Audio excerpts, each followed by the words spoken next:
I mean, we want to do better. Obviously, I think we have the ability. We just, I haven't done my part the last few times out. So, we're working on it. We're looking for, whatever it is that makes us tick and helps us get through it, because, we need to be a big part of this team.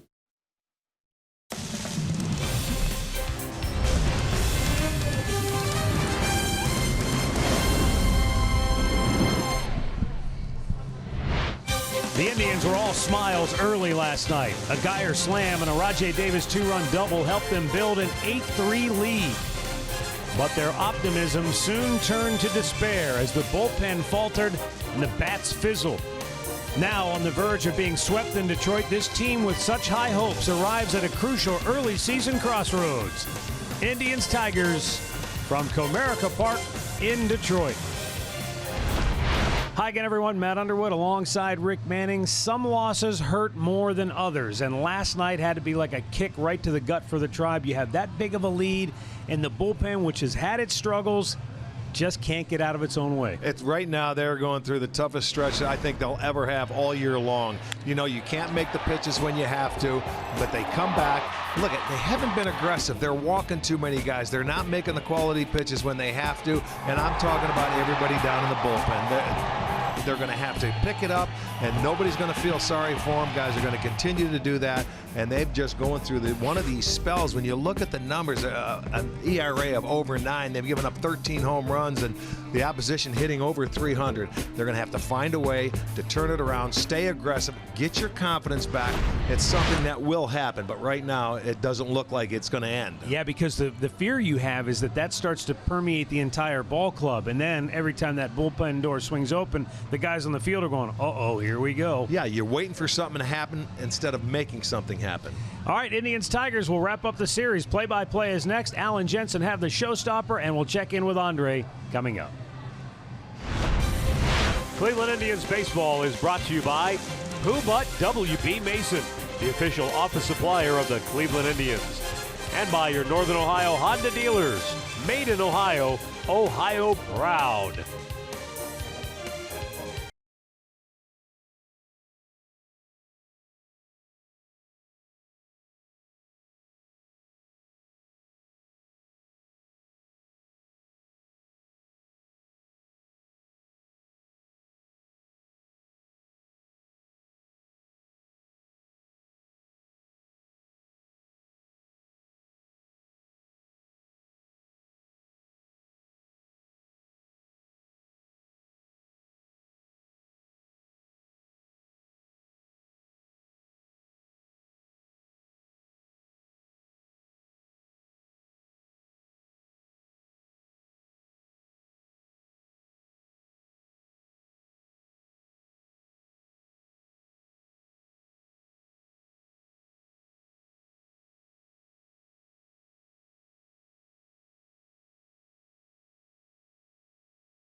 And I don't care what team you are. You could be the '84 Tigers that started out 35-5, the '98 Yankees, the '01 Mariners that went wire to wire. Every team at some point goes through a period of adversity. And that's where this team is already game 42 on the regular season. How do they respond? Let's go down to Andre Knott with some insight on that with our Hear Right Sounds of the game. Well, Terry Francona has said that he likes the group that he has, and he feels like you find out who you are and what you are when you go through tough situations, and every team goes through them. So right now, he wants his guys to step up and find a way to find their true identity as they go through some adversity. The teams that come out of the adversity like we're facing right now usually end up being better for it in the long run, and we understand it takes 25 men to try to get to where we want to go, and that's not going to change. Edwin Encarnacion was in the lineup to start, guys. Remember, last night he did not play because he had a stiff neck in the top half of his neck back. Before the game, he was in the lineup, but had to be scratched just a few seconds ago because he's now dealing with back spasms in a different part of his back. So the lineup has changed just a tad. I'm sure you guys will get into that. Yeah, we will give the fans the new look Indians lineup, but no Edwin Encarnacion in that lineup. Not sure if he's even available. I would think that's highly unlikely here today. I would think so too. And let's take a look at today's starting pitcher, the Northern Ohio Hyundai starting pitcher for the Tigers. And it's Ryan Carpenter, who's 27 years old, 6'5", a big guy, 240 pounds. Pitched in Albuquerque last year. He has made one start for the Tigers this year. Gave up a couple of home runs in that start. That came against the Pittsburgh Pirates. All right, let's take a look at the reshuffled Indians lineup. The top four are the same from last night, with Rajay leading off, Lindor in the cleanup spot. Now Brandon Guyer goes into the 5-hole where Encarnacion had been. Yonder Alonso will bat 6th. Eric Gonzalez goes into the lineup. He'll play third base, and that allows Ramirez to DH. Jason Kipnis will hit 8th, and Roberto Perez, the catcher, batting 9th. Defense for the Tigers. In the outfield, Matuk in left, Jones in center, and it'll be Goodrum over in right. On the infield, Cosman at third, Iglesias at short, Machado at second, Hicks at first.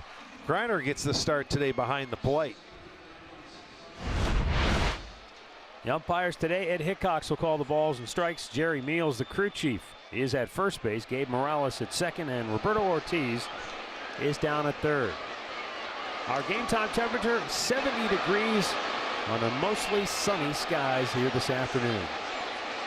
Carpenter's first pitch is up high, ball 1 to Rajay Davis. Carpenter, a fastball, curveball, slider. Will throw an occasional change. Rajay swings at the next pitch. In the hole, Iglesias off balance throw. Rajay beats it out for an infield single. So Davis now 4 hits and 7 at bats in the series. Exactly what he did last night. Started the game off with a base hit, and this is going to be an infield single. And boy, he took off, got down the line very well. By the time Iglesias could get to that ball and make the throw, head down through the bag and beats it out. Good hustle. He was about 4.1 going down there from the right side, which is very good.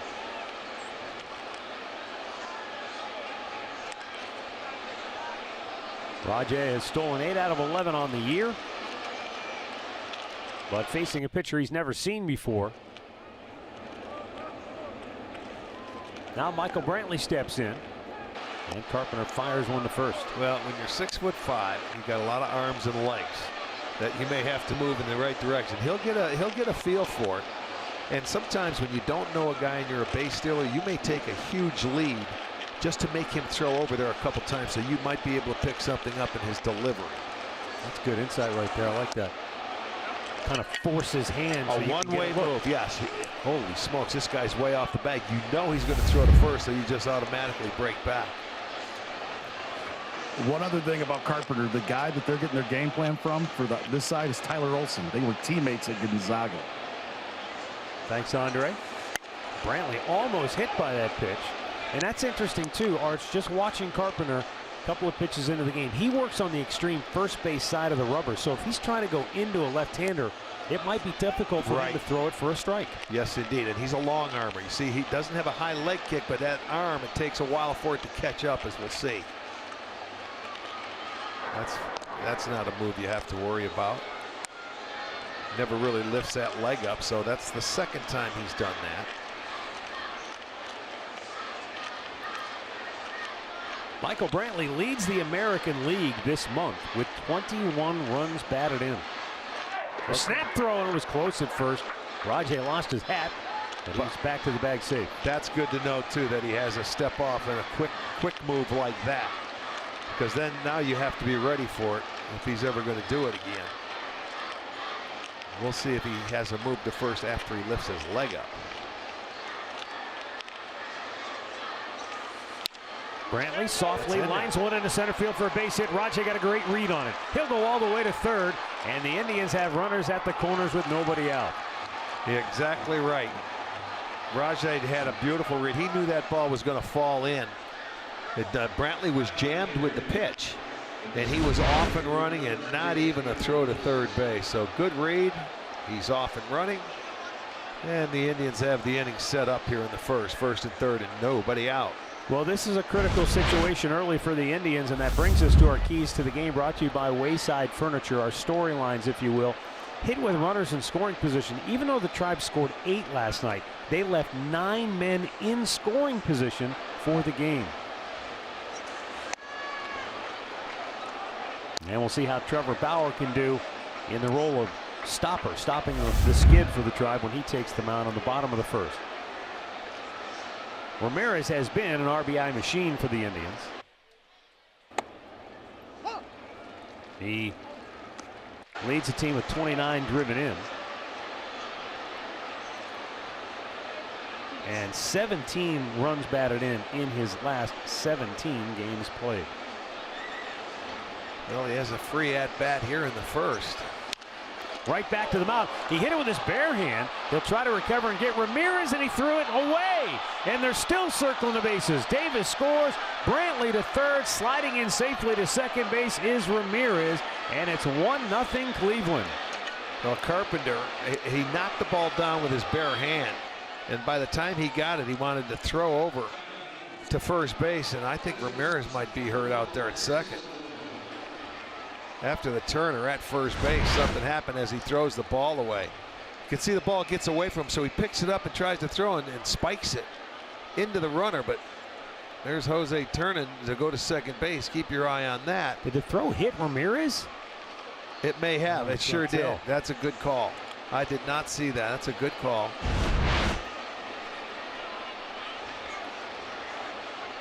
So no hit for Ramirez. They give him a straight error, but he does get the RBI.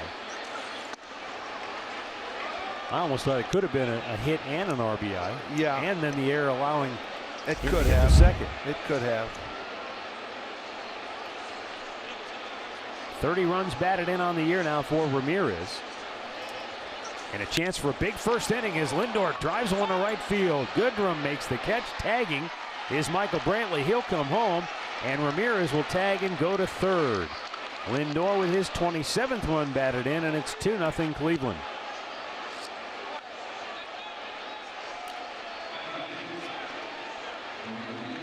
Now if Geyer can get Ramirez home from third, they'll really make that error hurt. Well, see if they try and bring that infield in with one out in the first inning to cut it off at home plate. And it looks like they are. Despite his struggles, Geyer is 6 for 18 with runners in scoring position on the year. He had a weird game last night. He hits a grand slam in the first inning and then came up with 2 aboard and only 1 out on the 5th and hit into a double play. Batted again with the bases loaded in the 6th and flied to right.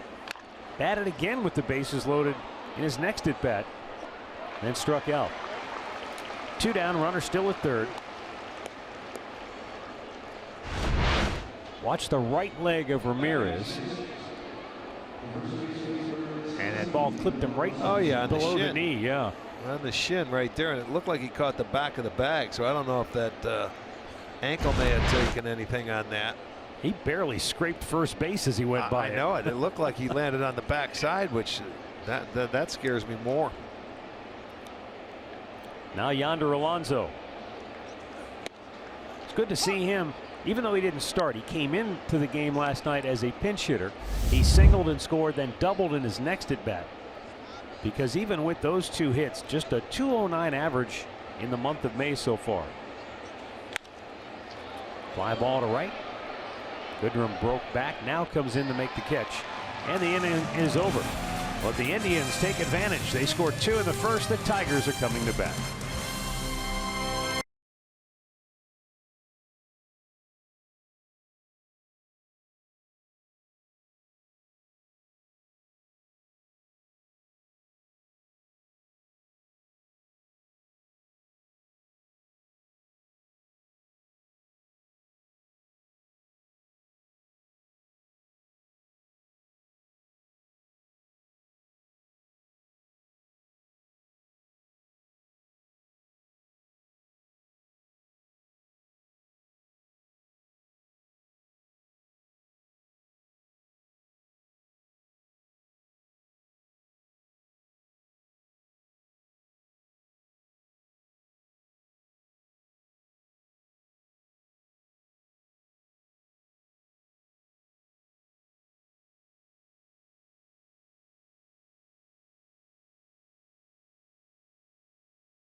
Be our Northern Ohio Honda starting pitcher. He in his last start, it was his shortest start of the season, where he went 4 2/3 innings against Kansas City, gave up 11 hits and 5 runs in that ball game. He has beaten Detroit earlier this year, that coming April 12th. Tigers starting lineup for manager Ron Gardenhire, Jacoby Jones, Pete Kozma, and Nick Castellanos, who will DH. Nico Goodrum, John Hicks, Mikey Matuk. Then Grayson Grainer, who gets the start at behind the plate, bat 7th. Jose Iglesias and Dixon Machado, riding a 6-game hitting streak, will bat 9th.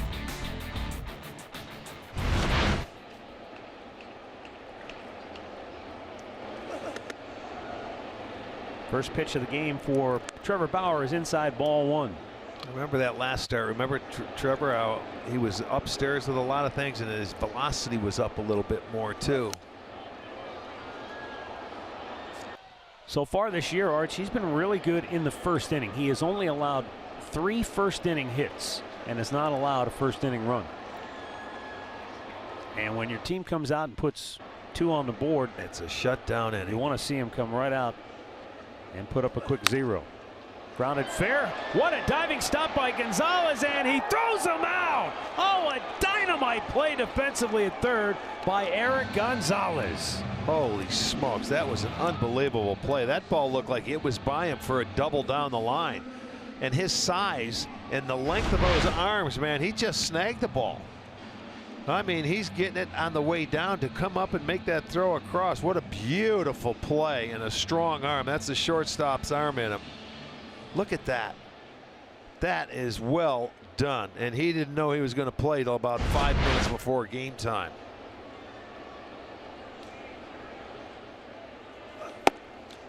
Strike to the outside corner to Pete Kozma.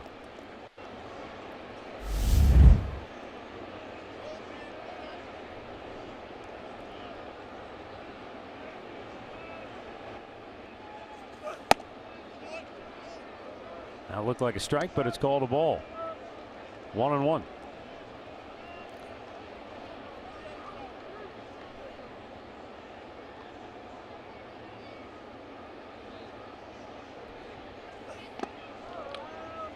Dips low, 2-1.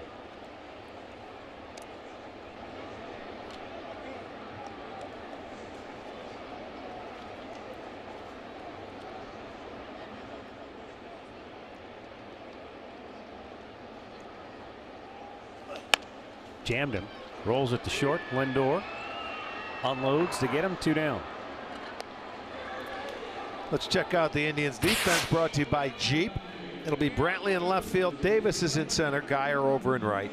Gonzalez at third. Lindor at short. Kipnis at second. Alonso at first. And Perez gets the duties today behind the plate. You know, you watch Francisco Lindor every day, Rick, and he's very, talking defensively now at shortstop, he's very workmanlike, very fundamentally sound. He makes all the plays. You watch a guy like Eric Gonzalez, and he's got maybe a little extra panache when he plays the position. And maybe that's because he's had to work so hard at it to get a spot in the big leagues. But you watch him, I mentioned this last night, just in his pregame stuff. You know, he could be kind of exciting just to watch him field a ground ball.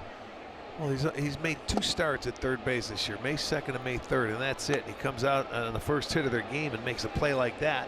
You know, he played first base yesterday, so, and now he's on the other side of the diamond. That's not easy to do, folks. Tells you he's got a lot of confidence with that glove. He works hard. He's always been a very good defender. They know that. And you see why now. Nick Castellanos homered in his first at bat in last night's game after he missed a couple of games with a finger injury. 2-2. Castellanos comes in 7th in the American League with a .324 batting average.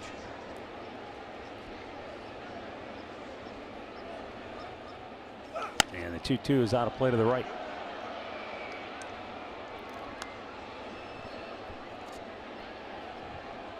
Might be our best crowd yet on this day game here in Detroit. A lot of buses here today when we came to the ballpark, so I'm sure a lot of kids before they get out of school.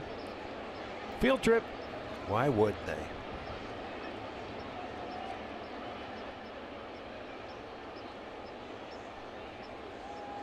Swung on and missed, and through 9 starts, Trevor Bauer remains unscathed in the first inning this year. And he got a little assist from his third baseman here in the first inning.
Eric Gonzalez, then Jason Kipnis and Roberto Perez for the Indians here in the second.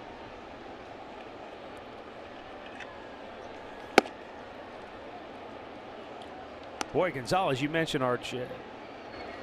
The glove is what got him to this point. But so far this year, he's been very effective swinging the bat in limited opportunities. Well, you remember the start of the year, he barely got any playing time because you're trying to get into it. You have off days, it's been freezing.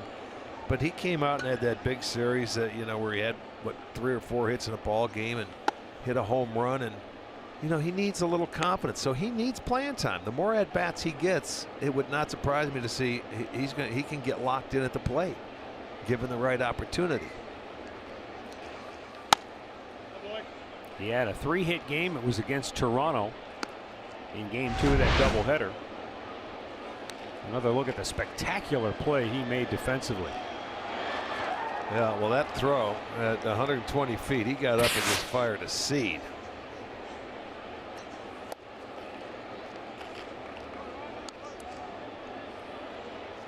Three balls, 2 strikes.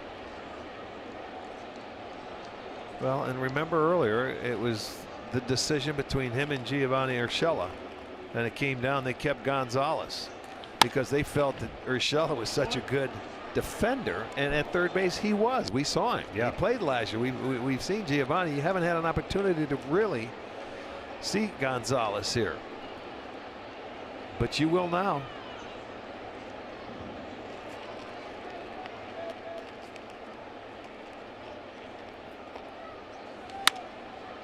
Fly ball, left center field. In comes Mikey Matuk, makes the catch, 1 down. You can watch every out-of-market regular season game live at home, in the office, or on the go with MLB.tv. Your subscription includes MLB At Bat Premium, allowing you to watch live baseball on your favorite supported devices. Blackouts and other restrictions apply. It's going to bring up Jason Kipnis.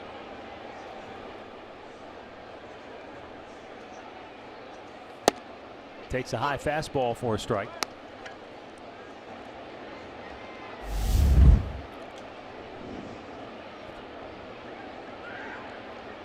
Kip 1 for 7 in the series with a couple of walks. There's a big overhand curve, and that falls in for strike 2.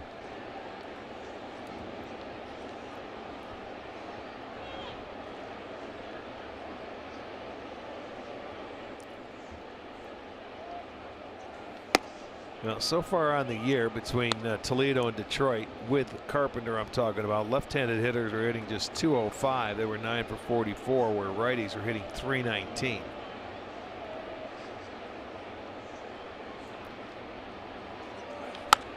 Popped him up infield, third baseman Pete Kozma. 1 down. Excuse me, 2 down. And Roberto Perez headed to home plate.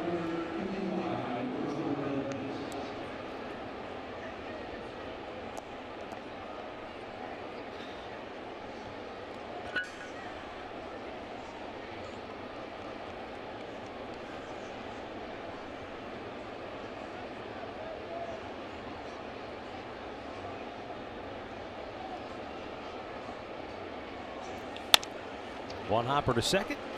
Dixon Machado throws him out. The Indians go 1-2-3. 6 straight retired by Carpenter. 2-0 Cleveland.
Night.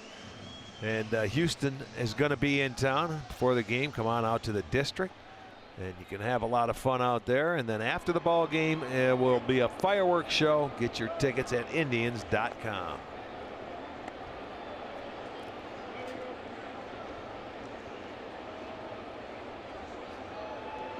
Trevor Bauer goes to work here in the second. Nico Goodrum will lead off for Detroit. He had 2 home runs in the series opener, helping the Tigers win that game 6-3. 2-run shot and a 3-run homer. Nico Goodrum was the 71st pick overall in the 2010 draft by the Minnesota Twins.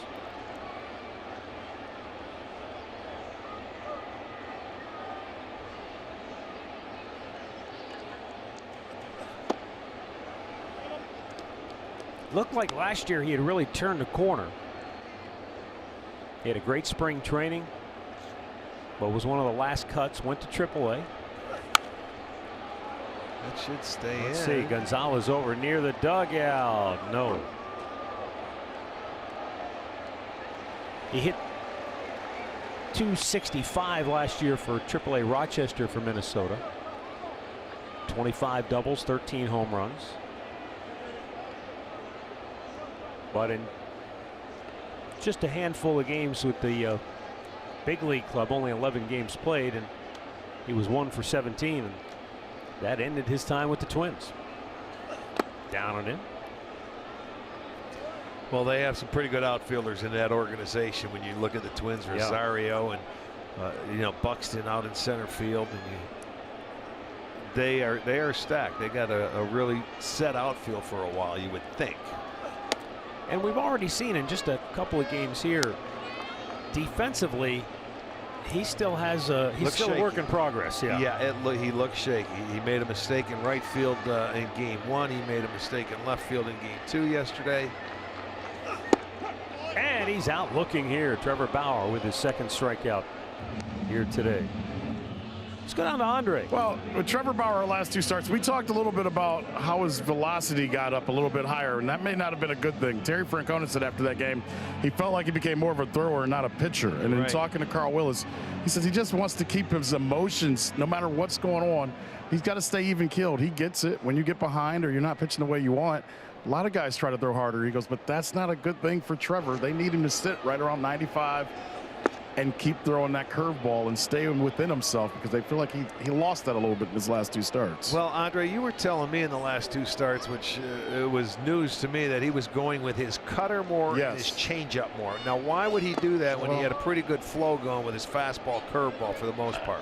I think, and this is just my opinion, you asked me a question, I think he's messed around with that slider so much, and the slider hasn't worked, whether it was with the weather wasn't really good when the first couple of starts, and I think he starts realizing, and he sees that. He sees a guy like. Go ahead. Well, I think he sees Kluber have success with that cutter, and I think he goes to the cutter after seeing it. That's my opinion. But I think if the catchers go through this, what's best for him to throw? They've got to get him down to 3 pitches in my. I totally agree. I was going to come back and say, look, if you can control 3 pitches, that's great. When he first came up, he had the catcher used to have to take his glove off and throw 6 and 7 fingers down. He had so many pitches. You got to locate it down to your 3 best pitches and get after it. I think he's trying to get deep into games, and I think he thinks if he has 4 pitches, it helps. But like you said, he knows a lot more. Ones. He's a pitcher. I'm not, but I mean, as a hitter, you know, 3 works pretty well. Well, right off of that, talking about trying to get deeper into the game. 2-2 pitch.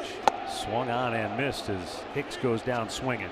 Jordan Bastian, who writes for MLB.com, he tweeted out something that was interesting as far as the starters trying to get deeper into the game. Right. And Terry Francona is a part of this. And so in the first month of the season, the starting pitchers averaged 96 pitches a game. Right. Over 104 here in the month of May.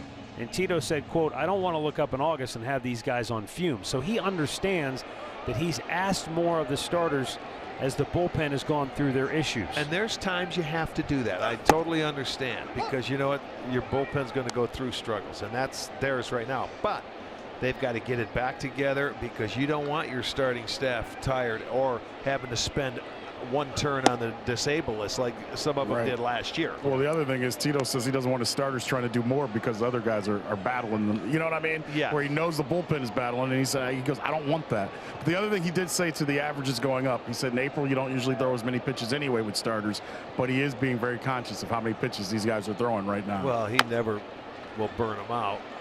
To third base, Gonzalez with a perfect throw across the diamond to get Matuk. Trevor Bauer has struck out 3 in the first 2 scoreless frames in Detroit.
To insult, Victor Reyes takes over for Jacoby Jones. It was Jones who was robbed of a hit in the first inning by Eric Gonzalez, the Tribe's third baseman.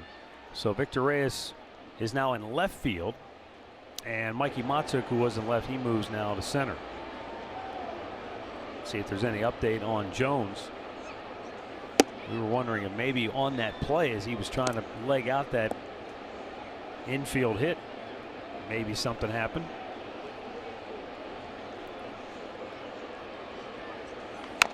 Slowly topped towards second base. And Rajay Davis is retired, 1 away. And let's take a look. This is Jones going across the base. He reached. Oh boy, every time you lunge like that, that is not good.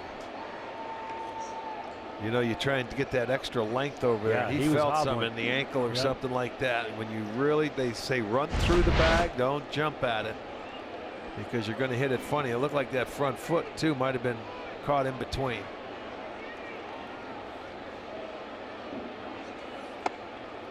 Michael Brantley takes a strike.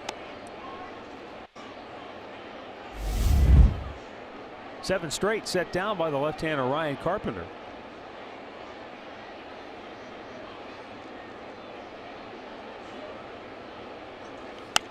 Michael Brantley came into today's game 6th in the American League in batting average, hitting .328.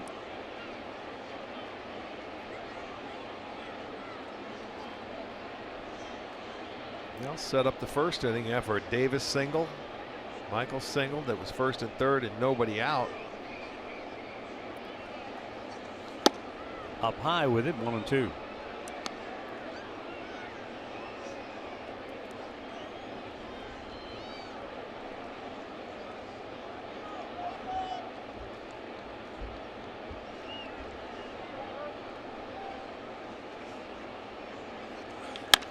Right at the second baseman. Machado throws out Brantley, 2 away. Well, it's not too late to get a prorated season ticket package for the best seats at the best prices. Save big over single game prices. Get access to our summer season ticket autograph party. Now, listen here, the deadline to purchase these plans and guarantee postseason access is this Friday. So go to Indians.com and get your prorated tickets today. Grounded foul, third base side.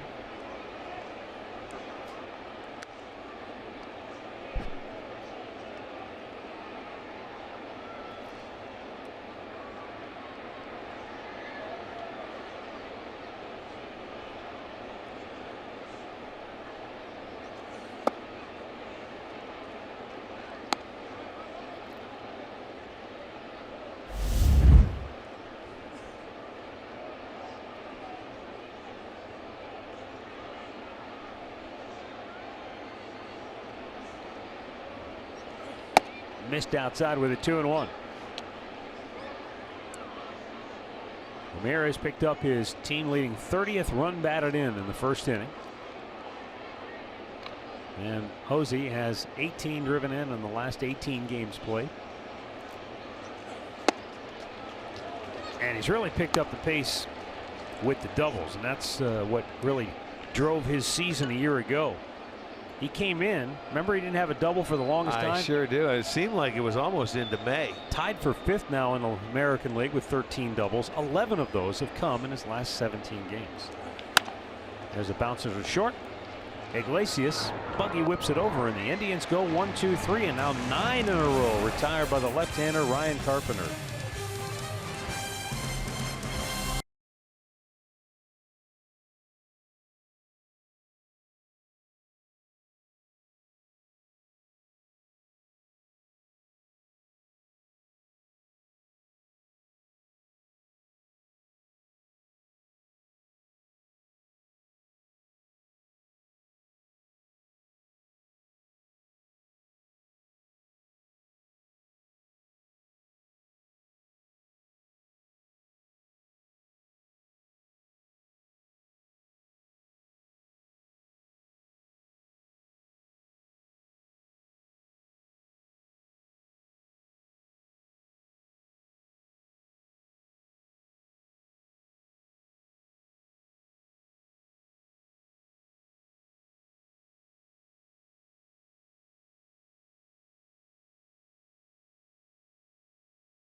Stay tuned later in the game for our Miller Lite Hold True moment.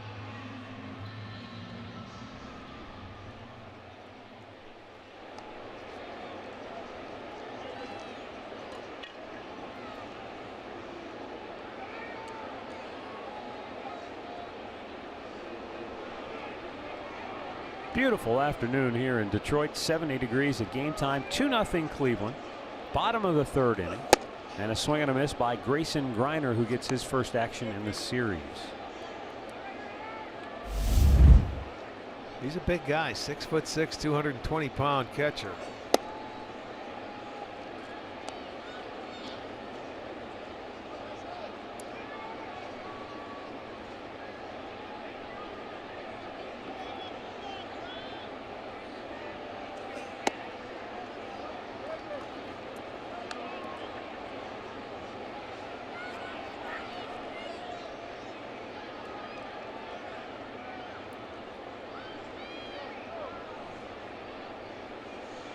One offering, and he pops it up right at the mound. Bauer says, "I'll take it."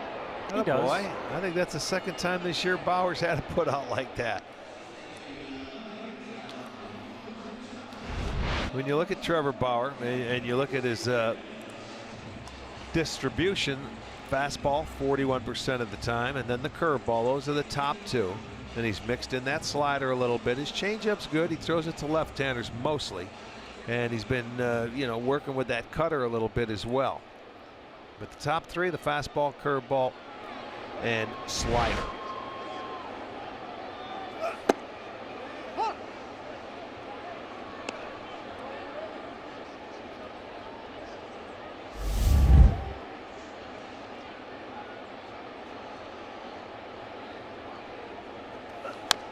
You know, when Andre was talking about the last couple of starts, maybe a little more velocity than what he's had, I think that takes one of his pitches away to the left-handers, that good comeback fastball that he throws with the movement on it. And we've seen him with a really good one at times this year, but it's not at 97. It's more like 92 or something like that, where the ball has time to really take off and move, and it's free and easy coming out of his hand.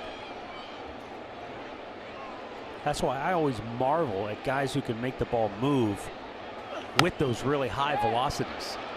I mean, if you're throwing 97, 98, and it's still getting that kind of movement, that's unbelievable. Yeah, so few can do that. But most guys, as you pointed out, the harder you throw it, you get less movement, and then the pitch loses its effectiveness. And here's his two-seamer. That's the one we're talking about right there. There's his four-seamer. He'll have a little more velocity to that one. The cutter, it's almost like over the four-seam. It's very similar. And then there's his curveball. Puts that nail in there, and let's not forget about the slider and the change and the knuckleball and the in-shoot, the out-shoot, and everything else he has. But to be fair, because a lot has been made about the number of pitches in his arsenal, he's not a guy that just kind of goes out and toys with something. Right. He researches it. Absolutely. He throws it a million times, breaks it down, analyzes it. And I think he's done a much better job, Arch, of sort of reeling in what he's going to use during the game. He does. And you know what? Perez has got the job of having to do that and get on the same game plan as Trevor. And I think they work really well together, because that guy behind the plate, he'll go out and Lord knows how many balls he blocks in the dirt every time Trevor's out there. It's almost like they should have something, a little computer in his mitt or something. He can text him what he wants to throw instead of putting down the figures where he's shaking off, you know, because sometimes it becomes a guessing game.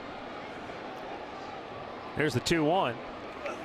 Down low. Funny, Arch, you bring that up. That was kind of the deal last year when he started catching him. And after they went through a couple of games where he kept shaking him a lot, they basically challenged him. He said, let's sit and watch a game together before I catch you.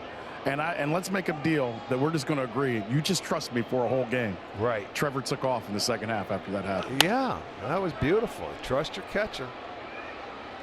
Lindor throws him out, and the Tigers go 1-2-3. Trevor Bauer 9 up, 9 down. First time through the chute. 2-0 Cleveland.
Lindor, tied for 4th in the American League in hits, 2nd in runs, on and on and on. This guy has been on an absolute tear of late, though. In the month of May, he's 2nd in the majors with a .443 batting average. Has hit the most home runs and has the most hits. Well, yeah, he's been an extra base hit machine. He was really impressive and is in his hitting streak.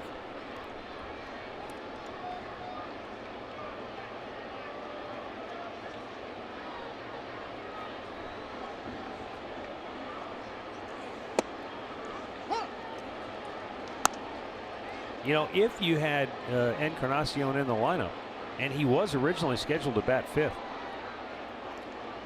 that's a pretty good lineup when you've got Lindor hitting cleanup. You've got Brantley, Ramirez, Lindor, and then Encarnacion and Alonso.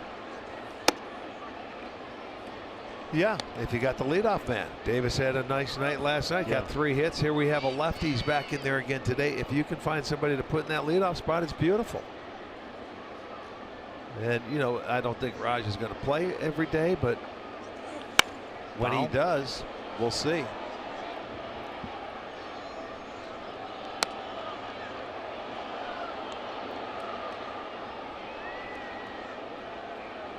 Raj had the 3 hits. He also reached on an error. Scored a couple of runs, stole a base last night. That pitch just missed, and Ryan Carpenter wanted a strike call to end the bat. Wrapped around, and I'll tell you what, Trevor Bauer had some problems with the umpire going off the field in the last inning as well. That one wrapped around, but it comes right into the strike zone. He can't believe it. He thought he had it, no doubt. And of course, what else happened? Lindor turns the next one around, and he's got a base hit. So that snaps a string of 9 in a row retired by Carpenter. Great clip of the game from last night came in the 1st inning. A grand slam for Geyer. First of his career. 4th for the Indians this season. You know, Carpenter right now has got to be a little upset. He thought he had that string continue. Instead of getting the leadoff man, thinking he threw a strike, ends up giving up a base hit. Now you got to work out of the stretch. And you know, what you always wonder with young pitchers especially is, can they put that away? Can he put it behind him, or does that still fester? We're going to find out.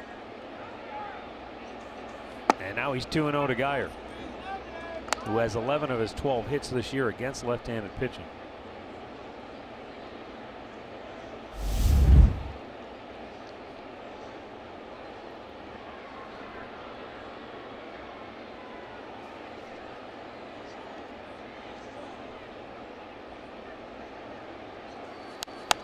Fouled back.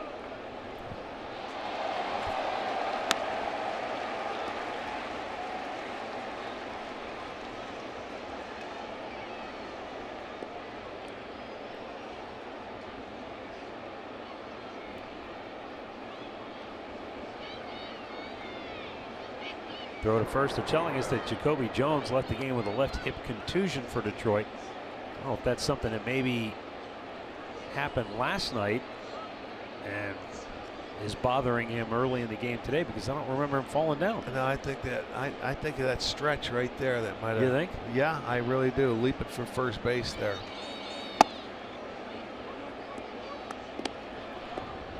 I guess, but everything's a contusion. I was just saying, I think of a contusion as a bruise, like you fall down and hurt yourself. Everything's a contusion until they find out.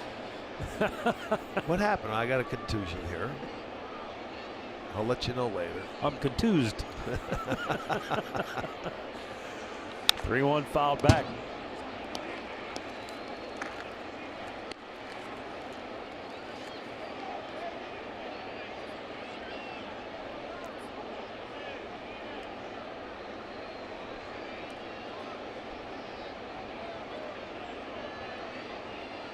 Don't know if Lindor has any kind of a notion to get I was John. thinking 3-2. Maybe they might start him. Just make sure he throws home. They did not. Ball 4. There you go. First 2 guys aboard. So right now he's starting to think about it.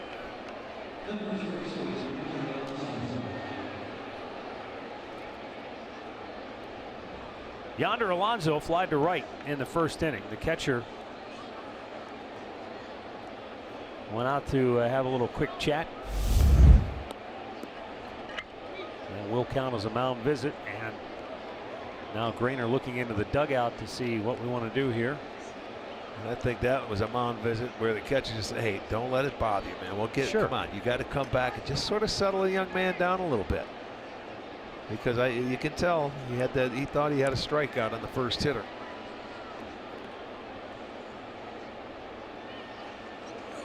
Oh, Yonder had a rip, and he's unhappy that he didn't square that one up. A little off-speed pitch, and I think this is not where Carpenter wanted it. Well, when you're swinging the bat well, you get that pitch, you hit it. He didn't. He fouled it back, and hopefully you can get another one in this at bat. But you won't. I don't think he's going to hang you one like that.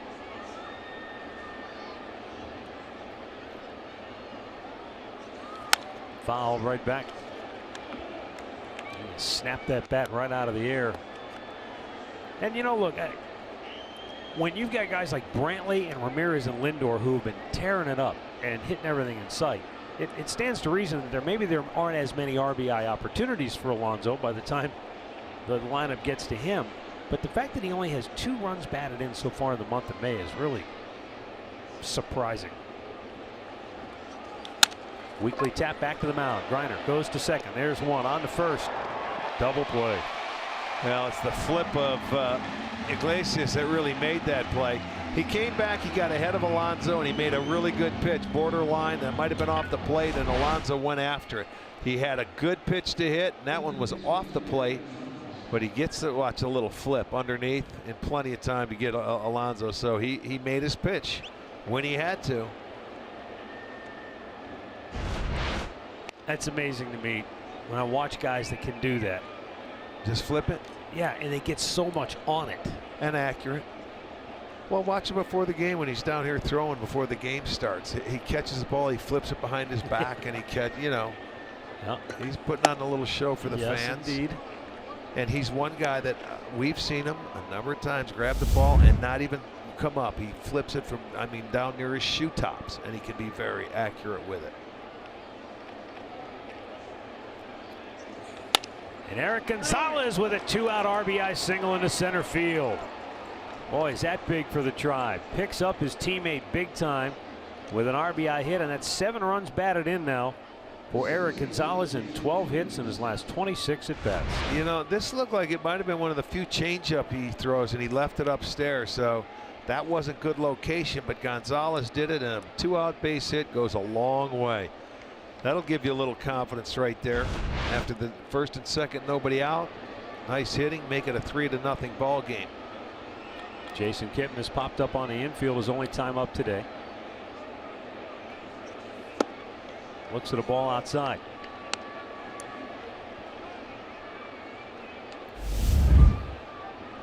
That also, by the way, is 7 hits in 13 at bats with a runner on base for Eric Gonzalez.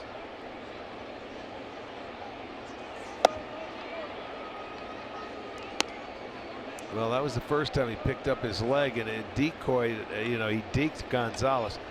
That's his only move. I don't think he can throw when he lifts his leg.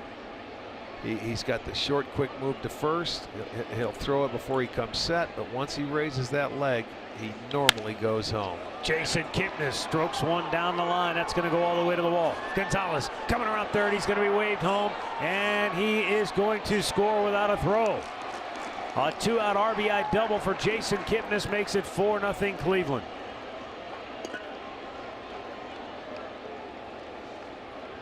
And Kip continues to hit left-handers. He spins on that ball and drives it down into the right field corner. Turns on it, a pair of 2-out base hits, and the floodgates are opening. That first 2-out base hit is a beautiful thing. 5 hits now for the Tribe. 4 runs.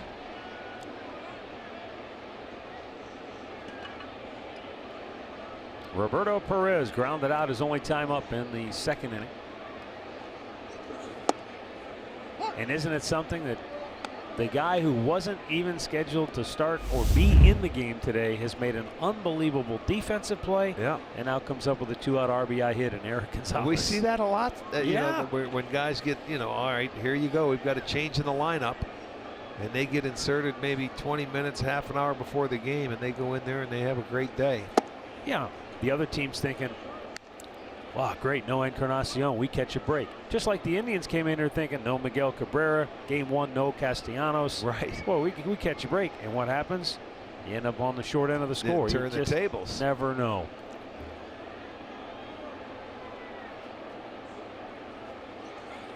Swung on and missed. 1-2.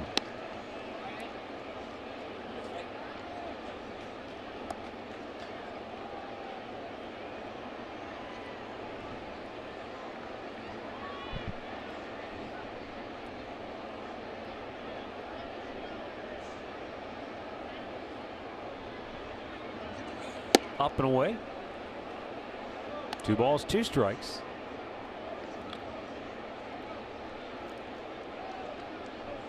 Perez just 2 for his last 31 at the plate.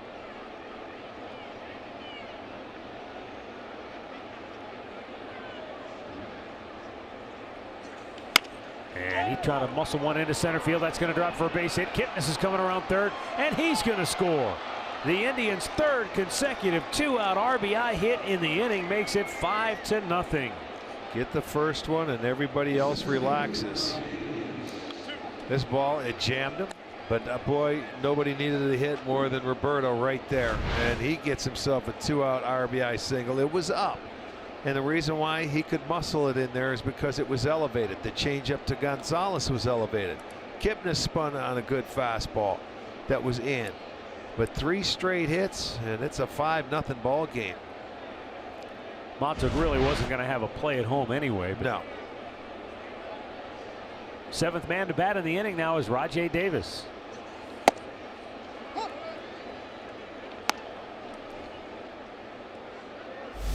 So Ryan Carpenter had retired 9 in a row.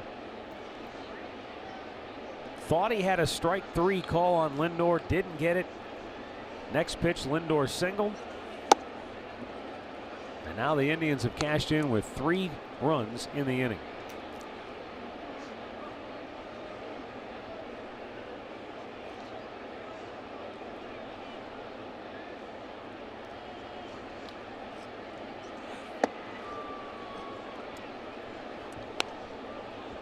Fortunately for Carpenter, he was able to get a comebacker and turn it into a double play. Yeah, and then couldn't get out of the inning. He had an opportunity. 30th pitch of the inning is a ground ball to second. Machado with the flip. Side is retired, but not before the Indians string together 3 straight 2-out RBI hits, and they lead it 5-0.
Because no matter where you serve or when you served, we stand ready to serve all military families. Fourth inning on a perfect day for baseball in Detroit. And the Indians out to a 5-0 lead. Tigers will have the top of the order here in the fourth. Victor Reyes will bat for the first time. He came on for Jacoby Jones. Reyes a switch hitter.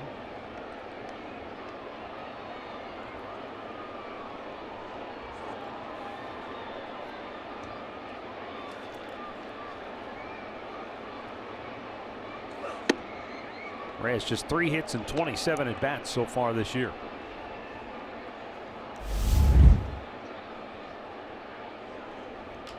I'd like to send along a birthday wish to Skip Lane, turning 80 from Toledo, Ohio. Skip, happy birthday.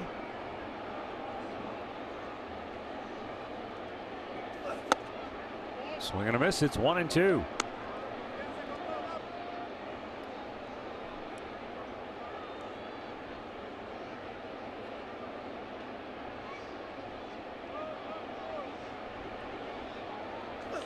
Right back to Bauer.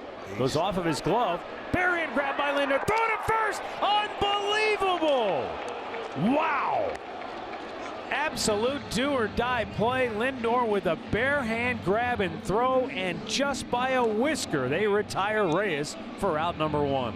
Yeah, Bauer knocked it down and slowed it down as it's going up there, but all of a sudden in comes Lindor, and his only chance. Got it right before second base, and boy, that was close. But a great play. Wow. You know what I was saying before about Lindor being almost workmanlike, fundamentally sound. Because he puts all that work in, that enables him to make the sometimes spectacular play like that. No question. Ball just grazed right off of Bauer's shoe. That's do or die.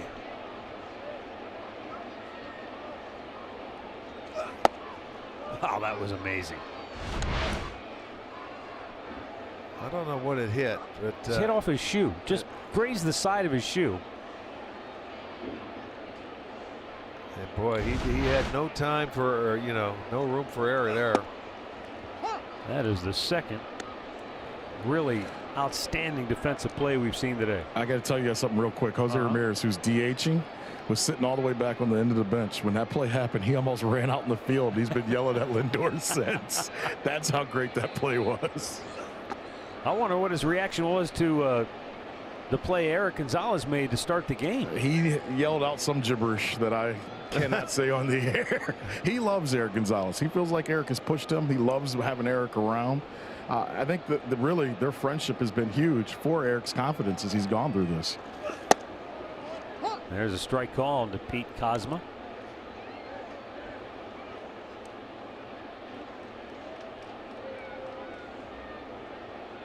Now, Andre, that's a good point you just brought up there. I want to see if we can revisit this. 2-2. Strike 3 call. Trevor Bauer paints the outside corner for out number 2. Jose Ramirez plays with that bravado. He plays with that swagger, and that's what I think draws people to him. But, and you can tell me if I'm wrong, he is probably the least self-centered, least conceited player I've ever been around that's that good, that talented. No, I think from the outside, I think he protects himself with that demeanor that you talk about, and that walk that we just saw. It's funny, Tito, and he's got his bat everywhere he goes when he's DHing, by the way. It's kind of funny today. But I think he really, when he gets around guys that he can trust, he lets his guard down, and he becomes their biggest fans, whether it's Edwin, whether it's Frankie. You know, today, pregame, we were talking to Tito, and someone asked Tito, does he think, and you and I have had this talk, Matt, and I think it's a great conversation, but Tito was asked, do you think Frankie pushes Jose or vice versa? And Tito says, I don't think so. He goes, I think they admire each other, and they like playing with each other to see how great they both can be. Yeah, there's nothing wrong with what in the sports world you would call sibling rivalry, where you've got two guys that are just really good, and they push each other because of their talent. not because one wants to be better necessarily than the other. Right. And watching them, and Arch, I'm sure you had guys like this, they're each other's two biggest cheerleaders, no matter what the other one has done. And Lindor said a couple years back when Jose started as shortstop, it did make him mad and motivated him. But since they've been here, they are each other's biggest cheerleaders, hands down. 1-1 pitch to Castellanos, a sky-high pop. Shallow left, Lindor is out. Makes the catch. Trevor Bauer, 12 up, 12 down, 4 scoreless under his belt. It's 5-0 Cleveland, and they have been putting on a show here today.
The 2018 Kia Sorento, the perfect getaway vehicle. Visit KiaDealers.com to learn more. Buy Levin Furniture. For the best deals on furniture and mattresses, shop Levin's. And buy your Chevy Network dealers. Visit ClickChevy.com. Chevrolet, find new roads. Michael Brantley leads off here in the 5th. There's a high drive deep to right. Gone to Souvenir City. Michael Brantley's 6th home run of the year makes it 6-0 Indians. The RBI leader in the American League in the month of May has driven in 22 now this month. Well, I think in the first 2 at-bats, Michael, you know, he finally judged that fastball, and he was ready for it on the first pitch, and he launched it. This is going to be a fastball, but, you know, he's been trying to throw him up. His first base hit got in on him a little bit, but I'll tell you what, he's got the gauge now. His speed is gauged, and Michael hits his 6th home run.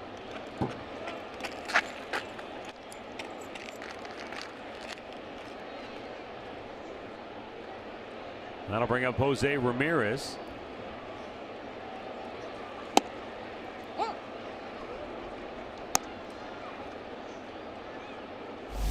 Picked up an RBI in his first at bat, grounded out in the 3rd. Shoots the curveball the other way down the right field line, but foul. Nice play. Indians fan right down there with a glove in the front row.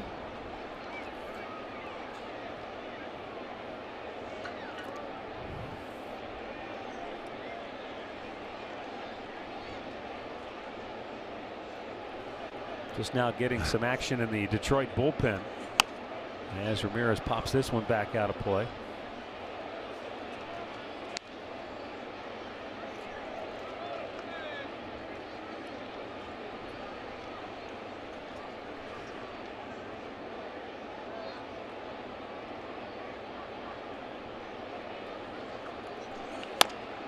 To 3rd, but foul.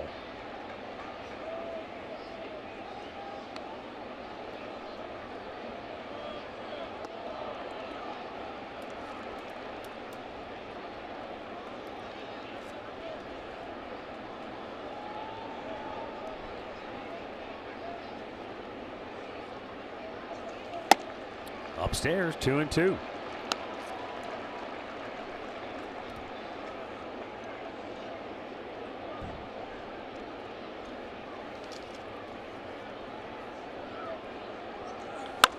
Yanked foul down the left side.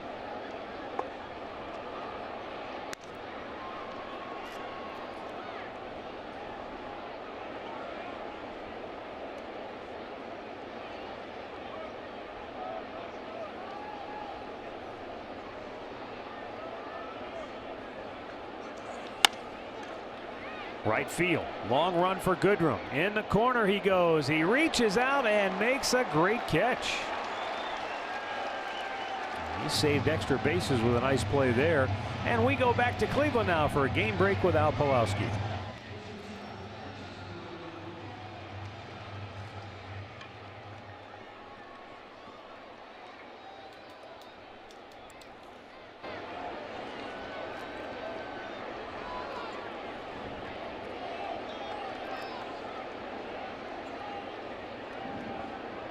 Twins just a half game back of the Indians as we enter play today, having won 7 of their last 10.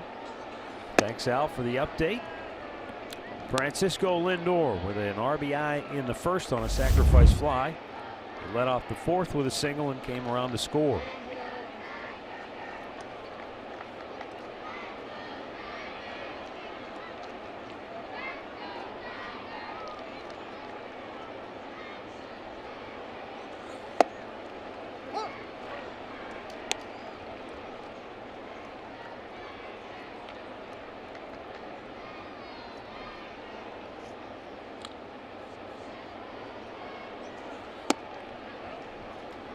Two and one. Lindor now with 28 hits in the month of May.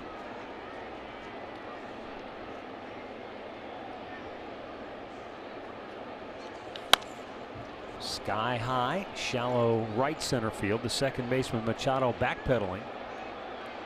Hangs on for out number 2. Off day tomorrow for the Tribe, but coming up on Friday, Indians, Astros down at Minute Maid Park in Houston. Mike Clevenger, Charlie Morton. That will be a fun matchup. Indians Live begins our coverage at 7:30. First pitch at 8 right here on Sports Time Ohio, or streaming on Fox Sports Go. Yeah, very good matchup.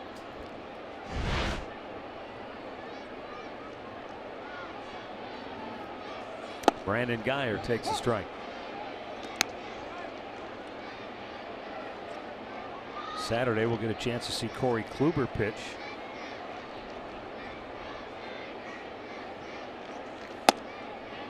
Yeah, and Sunday, it's a Sunday night game, so we don't get to do it. We're off. And I think Cookie's scheduled to go on yeah, Sunday. he is. Yeah, he sure is.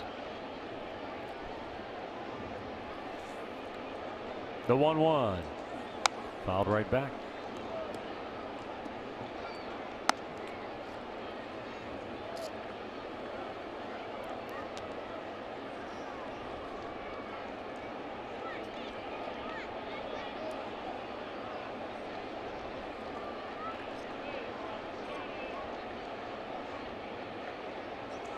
Hit him. That's a page out of Guyer's playbook right there.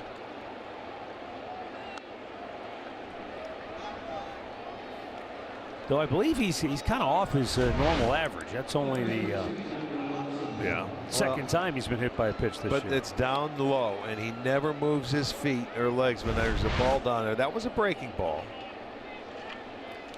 This is when the problems began for Carpenter last inning when he had 2 outs. Indians touch him for 3 2-out runs.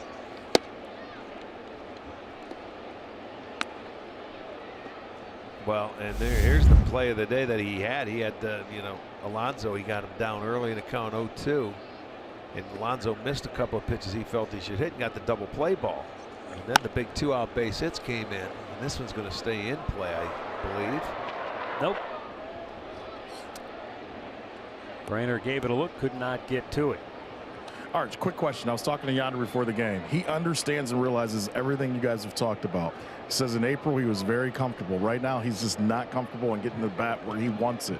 What is that like as a player, and how do you change that as quickly as possible? Yeah, well, you don't change it as quickly as possible. You just remain patient. You try to swing at strikes. Don't chase, because as we say, there's another big break. You see, you always want to hit your way out of it. Right. And he swings it a lot. Like last time up, he missed his pitch. He missed the cookie. Yes. He missed the cookie he had, and he swung at a pitch off the strike zone. Hitters, you got to stay in the strike zone, and it takes a while. He'll get back into a groove. It won't be long, but right now he's caught in between a little bit, I believe. Chops one over the mound. And Iglesias makes the play unassisted to end the inning. But a home run by Michael Brantley has extended the Indians' lead to 6-0 halfway through here in Detroit.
Downs in Columbus at 3 to meet Gabby Cruz and have the chance to win some beer money. Don't miss your chance to be part of the show. That's tomorrow at 3 at El Dorado Scioto Downs. Nico Goodrum leads off the bottom of the 5th for Detroit. Goodrum called out on strikes his first time up. Trevor Bauer just over 50 pitches. And there's the first hit of the game for the Tigers. A solid line drive single to right by Goodrum.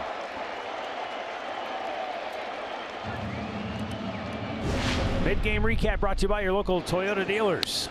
The Indians scored a couple in the first inning, then they really broke out in the 4th. 3 straight 2-out RBI hits. Gonzalez, Kipnis, and then Perez. And then in the 5th inning, it was Michael Brantley with a leadoff solo homer to extend their lead to 6-0.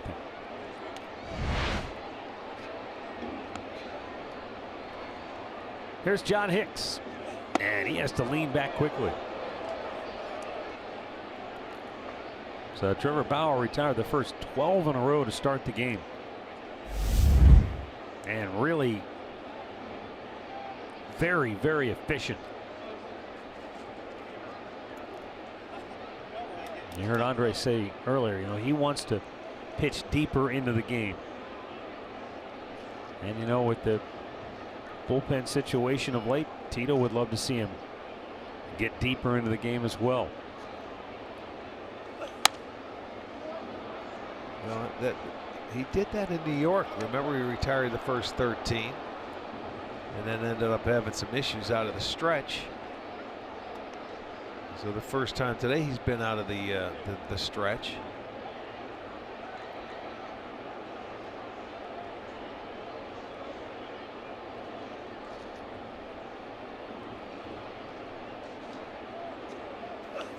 Double play ball to short. Lindor to Kipnis. On to first. The Indians turn 2.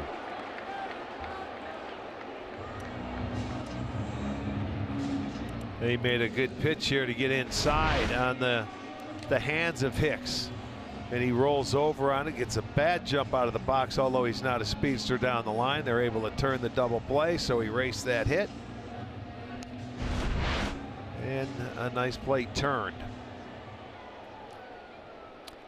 Mikey Matuk grounded out his only time up.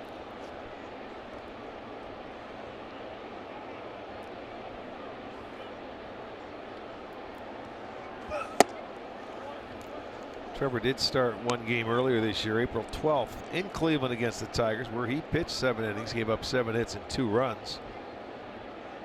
Struck out 7. He left leading that ball game 9-2. So the 2 times he's been able to pitch against him, they've been able to get him a little run support. He's looking for his first road win this year. He's 0-2. This is his 4th start this year on the road.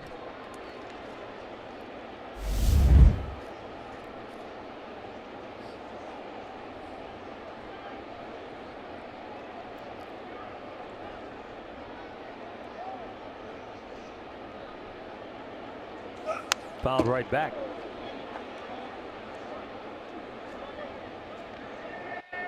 He's already moved into the top 10 in the American League in innings pitched now, with the 4 2/3 logged here today. His teammates, Corey Kluber, who leads the league in innings pitched, and Carlos Carrasco, who is 6th in innings pitched. Clever's working his way. He's going to get in there before too long as well, the way he's been going. Not surprisingly, the top 10 is pretty much dominated by Cleveland, Houston, and Boston.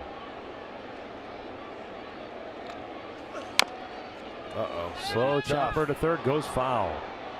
Good thing it did. Would have been a tough play there. Hey, guys, with a couple open days or off days for the Indians, obviously tomorrow's an off day, and then I believe Monday is an off day. Tito could skip Josh Tomlin, and in talking to him this morning, because of the numbers you guys were just talking about, with all the guys with the high innings and the pitches they've thrown, right? Most likely Josh Tomlin is going to stay in the rotation and stay with the 5-man rotation, just to kind of, I don't want to say give guys a breather, but we'll balance it out, maybe. There you go. That's a good word for it. So that's what they may do over the next week, week and a half. Even though they could skip Josh Tomlin again, they most likely won't because of that. Well, that makes sense. So his next start would probably be in Chicago then, before we head home.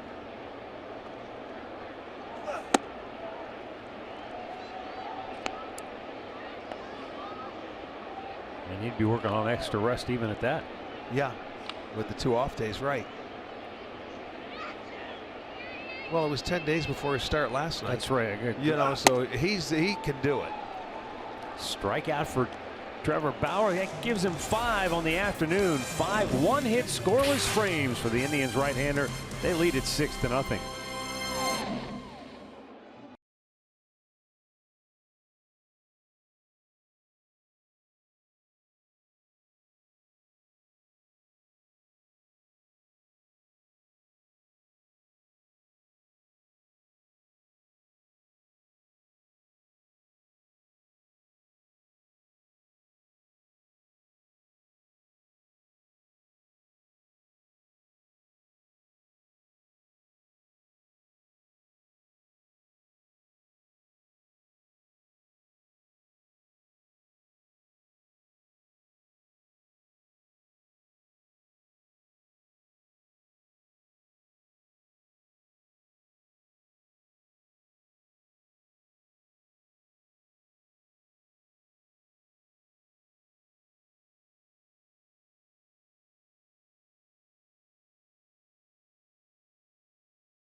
Access to Tribe Rewards, and today's Tribe Rewards code is umpire. Visit Indians.com for complete details. Cleveland Clinic call to the bullpen has been made by Detroit manager Ron Gardenhire. And he goes to right-hander Artie Lewicki, who was just called up today. Lewicki has been a starter at AAA. And I think a big reason they called him up is, you know, they're not really sure how long Ryan Carpenter would last today. He did give them 5 innings, though he allowed 6 runs. But now he's got a chance to go to Lewicki, who can maybe save a little wear and tear on their bullpen here this afternoon. Lewicki had made 6 starts at AAA. And in those 6 starts, averaging just over 5 innings per start.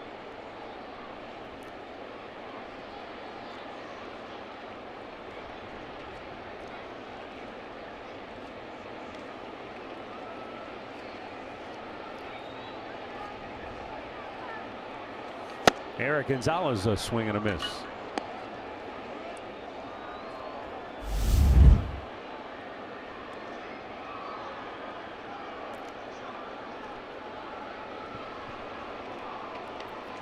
Upstairs.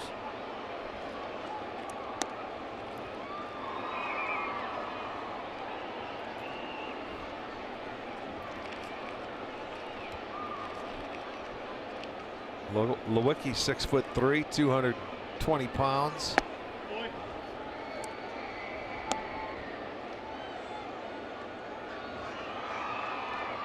Spent time between AA and AAA last year.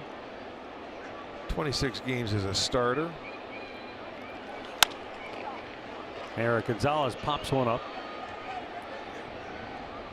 1 down.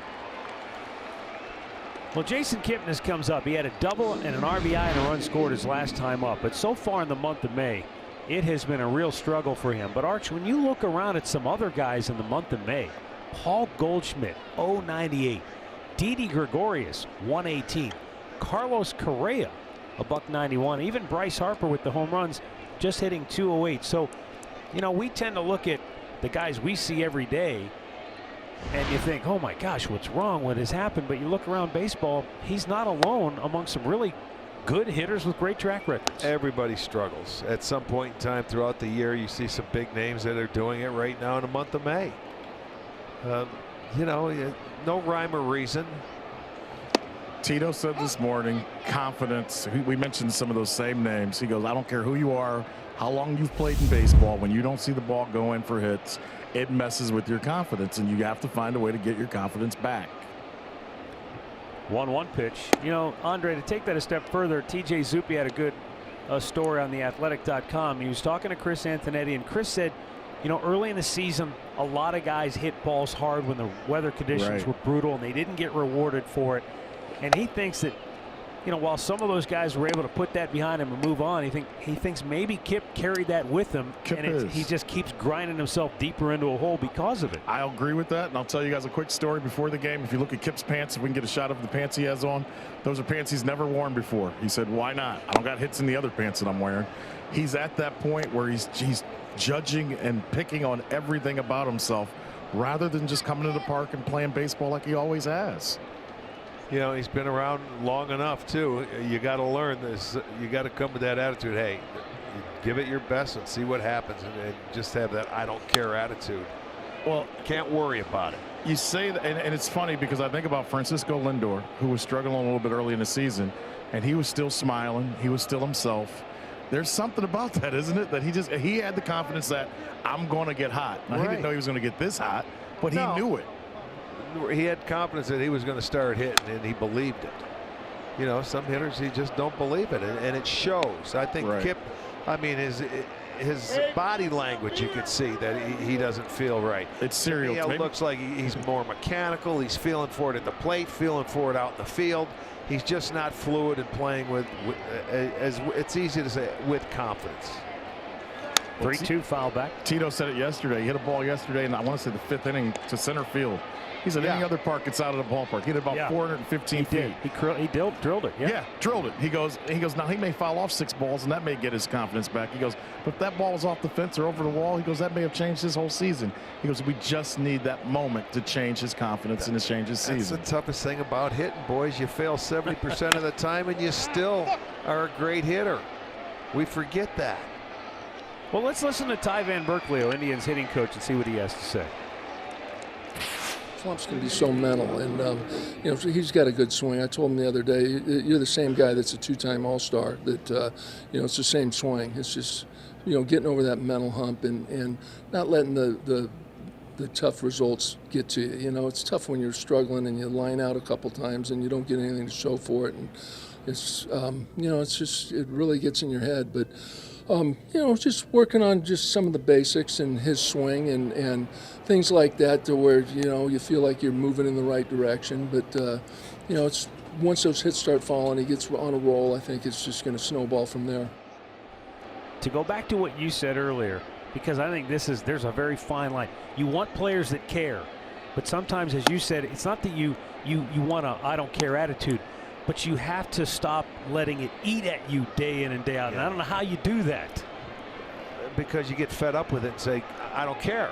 I don't care. But Art, you said that about you can't take it home with you anymore. Right. How can you not take it home when you care? You gotta.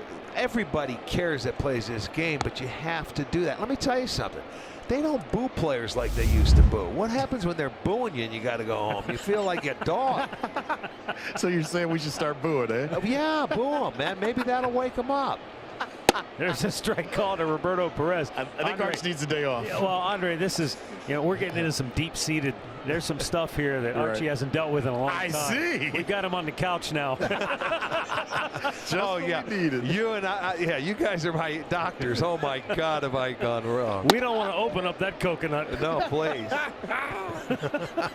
Boom! Come on, it's not that tough. Keep it simple. Well, you know what, though? That's a great point. Simplify what you're doing. And I know Ty said that to me about Kip. He goes, I'm just trying to simplify things for him and saying, you can hit the ball anywhere in the park. Just hit it. Ty can't simplify it for him. He's got to simplify it for himself. And when you start realizing he's the guy that goes in that batter's box, man, he's the only one that can do it. We can tell him whatever he wants. It kind of goes back I to what told you the other day. I wrote it down. Okay, I told you the other day. When you're going good, nobody can tell you anything. When you're going bad, everybody will tell you something. Look out, Cleveland. Those will be on T-shirts soon. And you're going to be my manager. You know it, baby. 6-0 Indians, 3-2 count with 2 down, bases empty here in the 6th for Roberto Perez. And that'll end the inning. The Tribe goes in order. We go to the bottom of the 6th with the Indians in front, 6-0.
the news, interviews, and highlights you want with Alan Jensen on the Tribe Report, presented by GMC. Immediately following Drennan Live tonight on Sports Time Ohio and streaming on Fox Sports Go, and you won't want to miss it because I have to believe you're going to see a lot of Francisco Lindor sprinkled in with some Ramirez and Brantley. There's been some really good offensive highlights in the last week. Back-to-back player of the week. You should see a lot of him.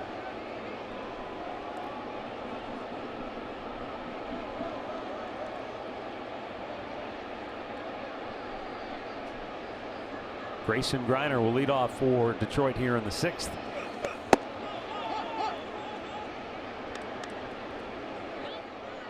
Trevor Bauer just one base runner so far today, and he immediately got a ground ball double play after he gave up his only hit in the ball game.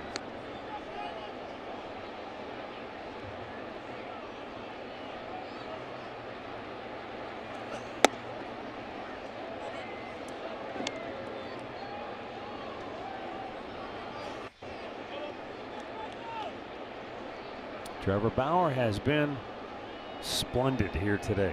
Just one hit allowed. And that hit was then erased on the double play ball.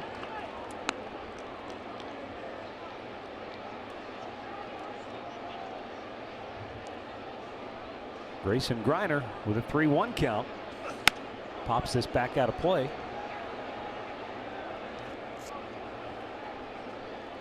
South Carolina native.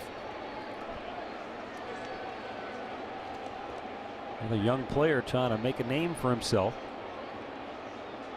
Picked up his first major league hit May 5th in Kansas City. Drives this one up the alley in right center field. That's really well hit. Off the wall. Right there to grab it is Rajay Davis, and Grayson Griner in his second base with a leadoff double. He put a really nice swing on that baseball and drove it a long way. Again, now that would be a home run in most parks, but that's where it really jets out here at Comerica Park into right center field, and it still looked like it short hopped the wall. That's a fastball. Bauer was going to challenge him, not going to walk him, and you can see it hits to the base of the wall. A nice play over there by Davis to go over and back up. So a leadoff double here.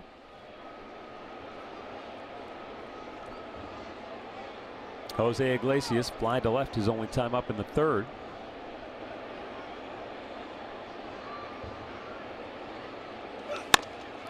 In the hole, going to be a tough play for Lindor, and he won't be able to get him. So an infield single. Griner stayed at second base, but the first 2 Tigers aboard to start the 6th. Nothing he could do. You knew he wasn't going to get enough on it. Sometimes we see Frankie bounce that ball, but I wasn't sure, you know, with that guy on second base, he really wanted to do it right there. But the guy stays at second, so it's an infield single, first and second. Still a double play in order. Machado grounded to short his first time up.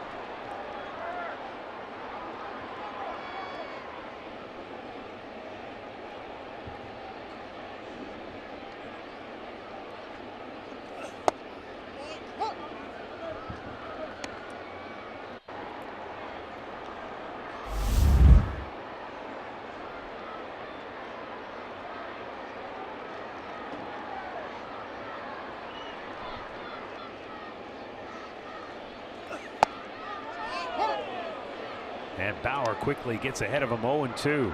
Yeah, you drop a slider for strike 1, a curveball for strike 2.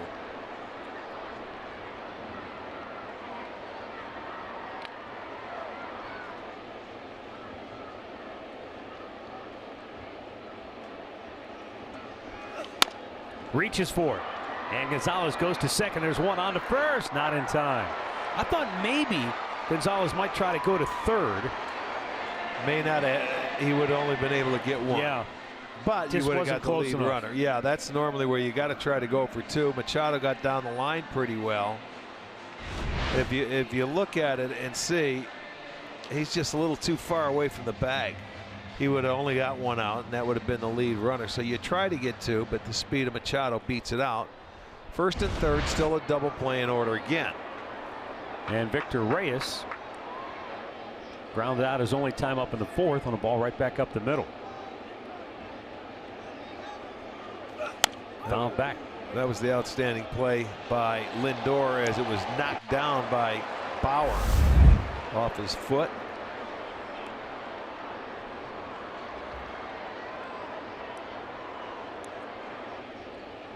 First time today the Tigers have had a runner beyond first base. Well, they only had one base runner before this inning.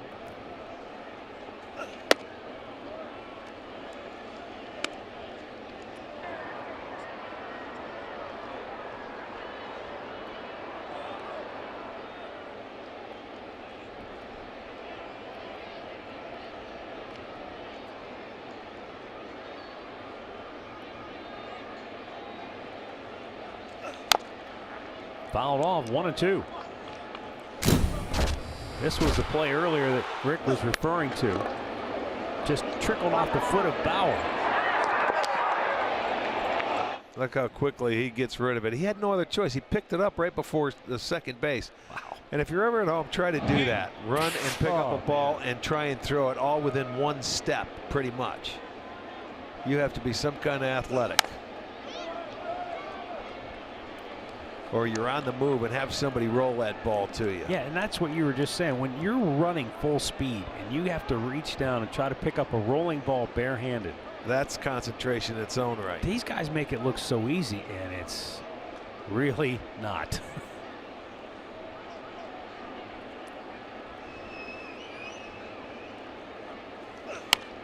Well, when you think about it, and you go back, the barehanded play came in. It's when Vizquel was around.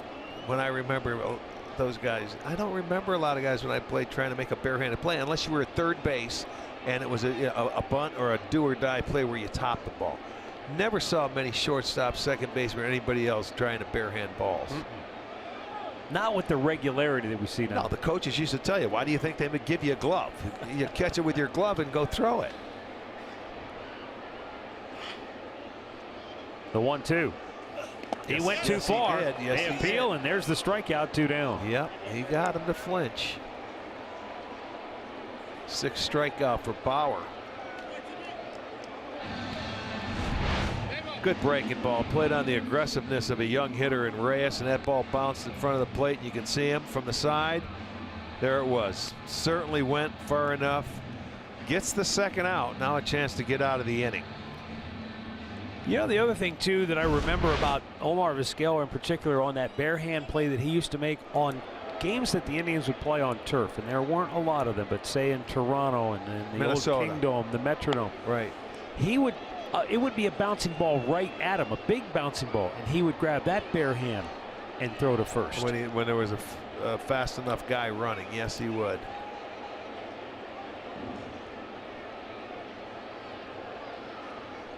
And he would do it with such grace, in which it's like a ballerina. He would grab the ball, and he wasn't grabbing it with his whole hand. He was grabbing it with the grip that he was going to throw it with. So it was almost grab and throw all in one motion. It's incredible to watch.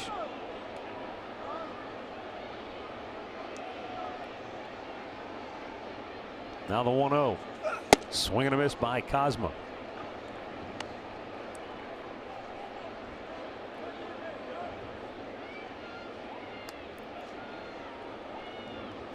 Tigers third baseman is grounded out and struck out here today.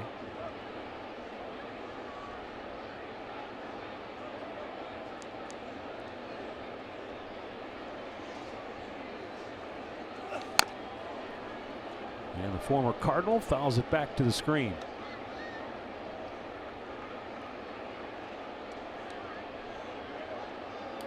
The Indians will make a trip to St. Louis in the end of June. 3-game interleague series at Busch Stadium against the Cardinals. First and third, 2 down on the 1-2 pitch. Just a bit low and away.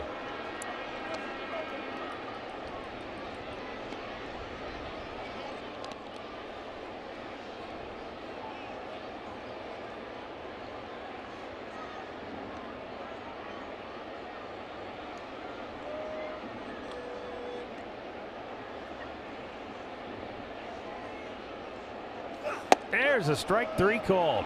Trevor Bauer with his 7th strikeout of the afternoon. A fastball right down the heart of the dish. And all Cosma could do is watch it go by.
Local Toyota dealers. Visit buyatoyota.com. Toyota, let's go places. And by the injury lawyers at Elk & Elk. Proud partners of the Cleveland Indians. Call 1-800-ELK, Ohio. Back here at Comerica Park where the Indians lead it 6-0. And in the 7th inning, Rajay Davis will lead it off. Rajay 1 for 3 today with a single and a run scored.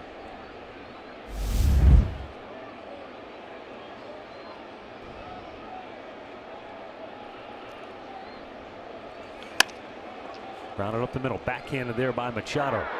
And he'll throw him out 1 down.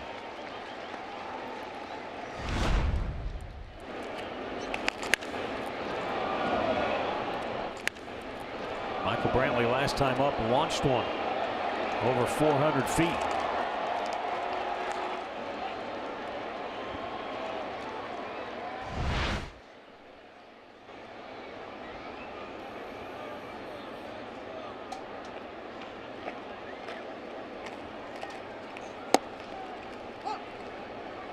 Brantley, the league leader in runs batted in this month with 22, now has 28 on the year. And among the top 10 in batting average entering play today, he came in 6th.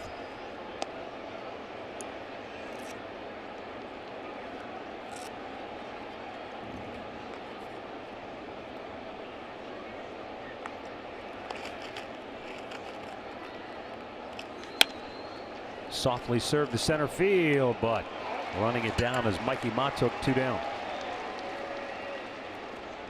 Injury report today brought to you by the attorneys at Elk & Elk. A.J. Pollock of the Arizona Diamondbacks has a left thumb injury.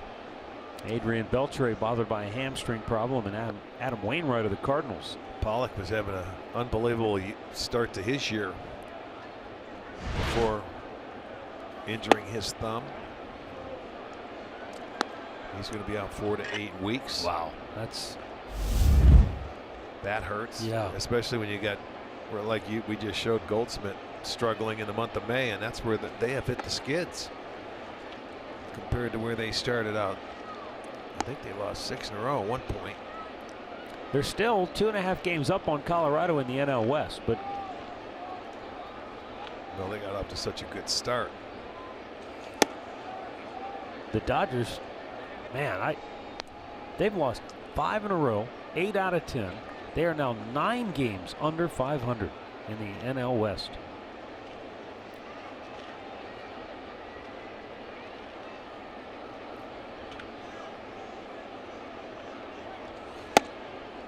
Ramirez taking all the way on 3-0.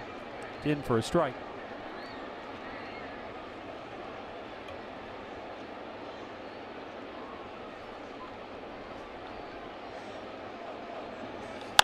And a foul that looks like it might get out of play. Yes, just barely over the screen.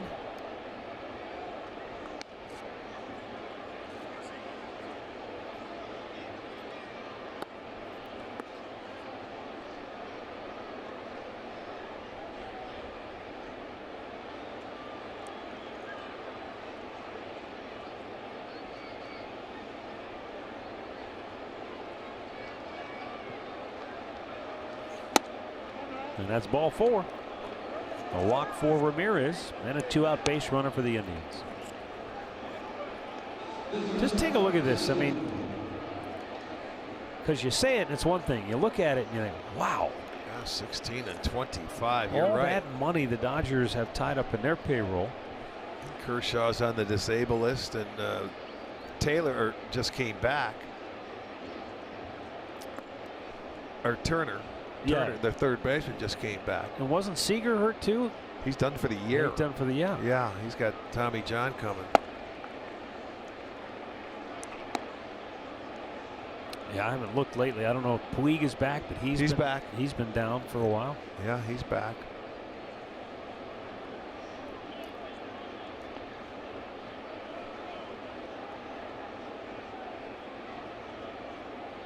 Now the 1-0. And a foul right back. I mean, again, it just. We watch the Indians every day.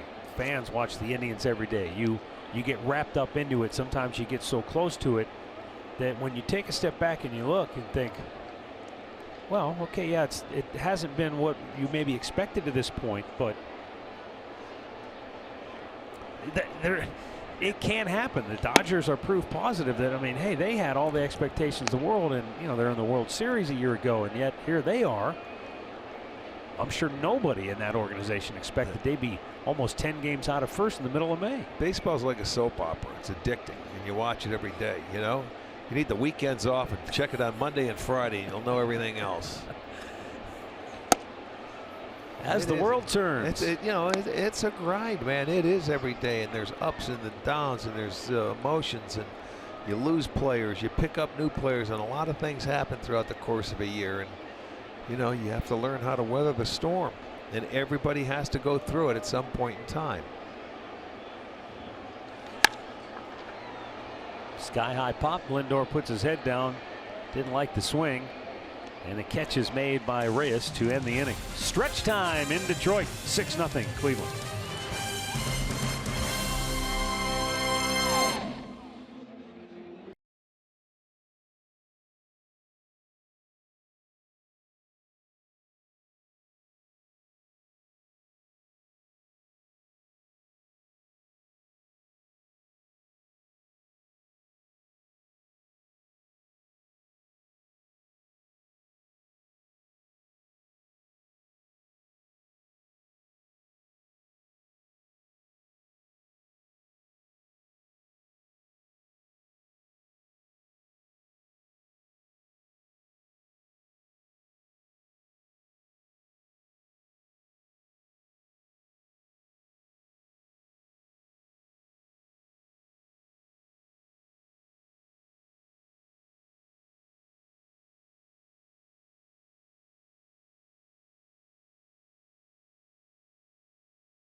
1988 Indians jersey, courtesy of Sugardale. That'll take place a week from Saturday, May 26th.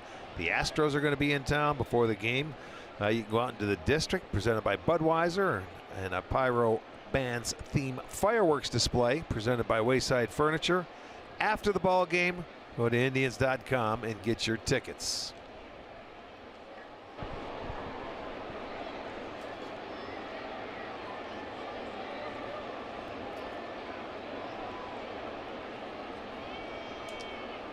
Nick Castellanos leading off the bottom of the 7th for Detroit.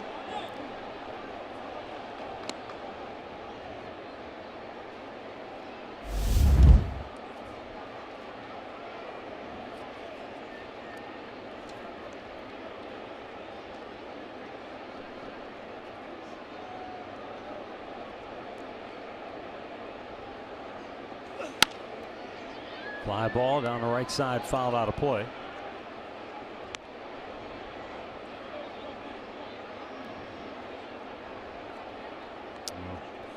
Apologize. I guess we're experiencing some technical difficulties.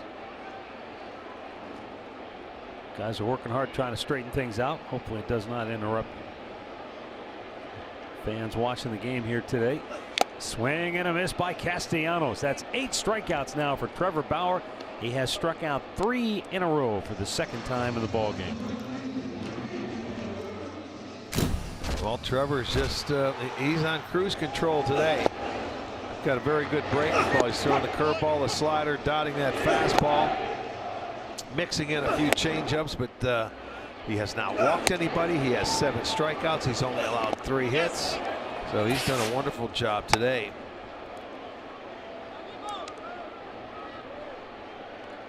And it was only last game. He had at least 6 strikeouts in every game before his last start, his shortest one of the year against Kansas City, where he only had 3.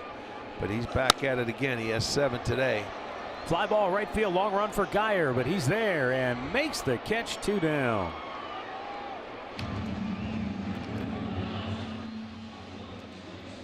Let's check out Trevor's pitches today on slow-mo. Here we got a fastball.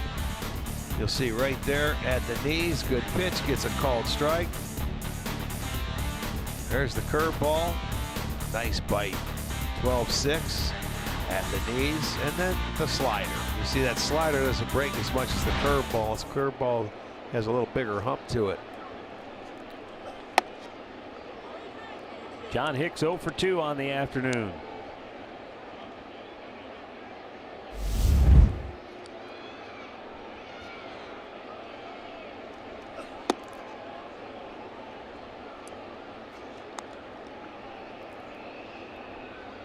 John Hicks came in really on fire, batting .373 in the month of May. And he came in with a hit in 12 of his last 13 games. Yeah, for Hicks, normally a catcher. He's been playing first base. You know, and that's not an easy thing to do when you're out of position, but they get his bat in the lineup. He went too far, and it's 2-2. That's the opinion of first base umpire Jerry Meals, the crew chief. Well, this one was way out. He thought he was going to get a fastball. I don't know about that one. Let's see from here, and we'll talk. It was close. But when you're a young hitter and there's the crew chief, hee-haw. Swung on and missed. Trevor Bauer has fanned 9 on the afternoon. 3 hits, shutout baseball through 7. And the Indians lead it 6-0.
Thanks, Al. Here we go into the 8th inning, and the Tribe has Brandon Geyer at the plate.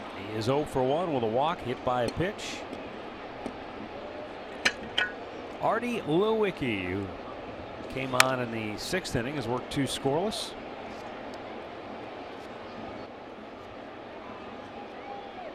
You were mentioning that we have a jersey giveaway for Terry Francona from his playing days. Right.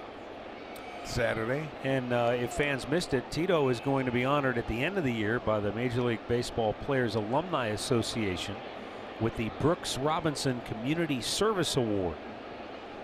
Very nice honor. And Brooks Robinson, I don't know how well you ever got to know him. I know Brooks, yeah. He just gushed about Tito being one of the nicest and most fantastic guys he's ever met before. The 1-2 pitch fouled out of play. Tito, I'm sure fans are aware of some of the things he does.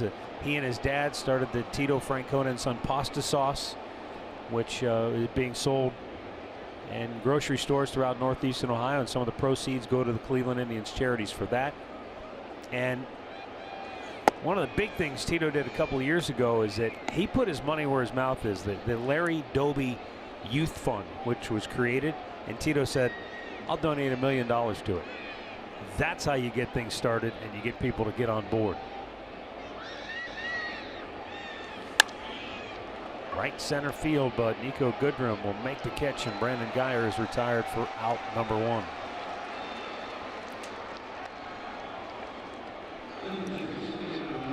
And what that does, the Larry Doby Youth Fund, that provides grants for kids in Cleveland on behalf of the Indians. And Tito really feels strongly about that because, hey, I mean, that's where you want kids who maybe wouldn't otherwise have an opportunity to play the game of baseball to have that chance. Yeah, and they buy all the equipment and they take care of all the fields and everything like that every single year. So it is a huge deal to continue and get the youth of Cleveland area to continue to play baseball. The 0-1. Well, you've been very active and on the board of Cleveland Indians charities, so you can speak firsthand about how important the organization is as far as getting money out to where it's needed. Absolutely, and it goes on annually, and they have some, anybody can put in and try and get something for their field. If you just write a nice little letter and get in touch with the CIC board, and you'll never know, they could help you out. So you can't be afraid to ask. Goes all around Northeast Ohio. The 0-2. And strike 3 called. Alonso is out number 2. Our Hold True moment presented by Miller Lite. First batter of the game for Trevor Bauer. Wham, what a play by Gonzalez. Diving to the line, takes a hit, extra bases away if it gets by him. And he wasn't done there. A 2-out RBI hit really jump-started a 3-run rally in the 4th. And now he's going to try to gap one here. It's dropping for a base hit. So he's got a 2-hit afternoon and continues to really play well. Let's call this a spot start for him, but he shined in his spot start, I'll tell you that.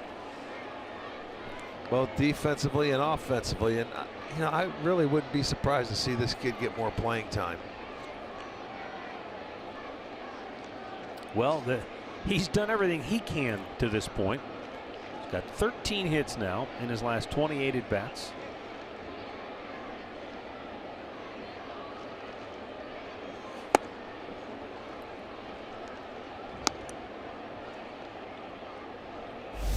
Jason Kipnis with an RBI double and a run scored back in the 4th, 1 for 3 today.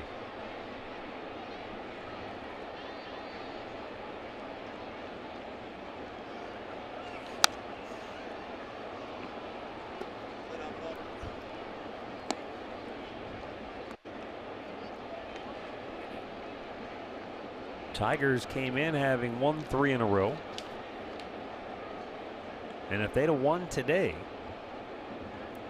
they could have moved into a tie with the Indians.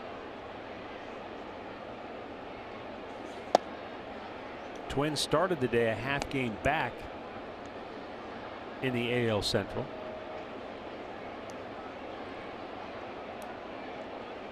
Minnesota still only played 38 games coming into today.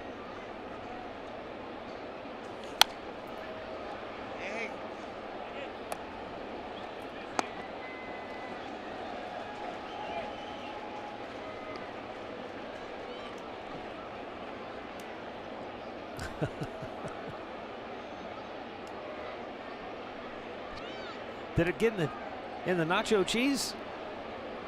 I guess it did. That's all right. Just rub it off. Eat it. 2-2. Struck him out looking. Artie Lewicki providing some much needed relief for Detroit here in the late innings. 6-0 Cleveland.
In front by a half dozen.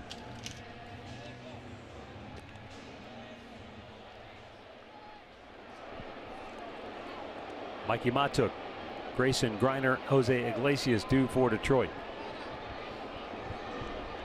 It has been Trevor Bauer's day. He has 9 strikeouts in 7 innings of work. He has authored a 3-hit shutout to this point. He faced the minimum through 5 innings, and that was the first hit he allowed, was a leadoff single by Goodrum in the 5th. I would imagine this will be his last inning. He's at 96 pitches right now. He has 2 complete games in his career. Did not have one last year. Well, not to say he couldn't complete it, but what we were talking about as far as the pitches go and the pitch count for these guys, we have tomorrow off. Cody Allen hasn't pitched in a while. They'll probably get him an inning, I would think.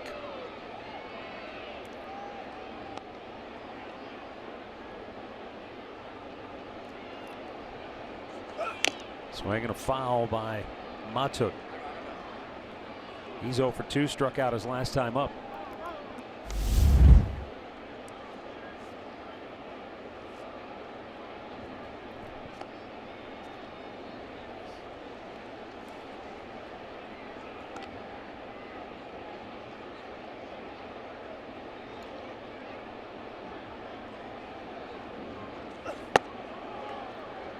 Almost went, but he checked his swing.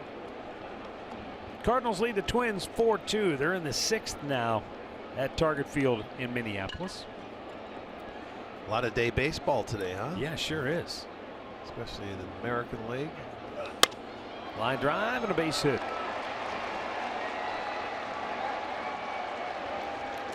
Tigers have their leadoff man aboard. 3rd time in 4 innings. And he hit the 100 pitch mark. 64% strikes today for Trevor.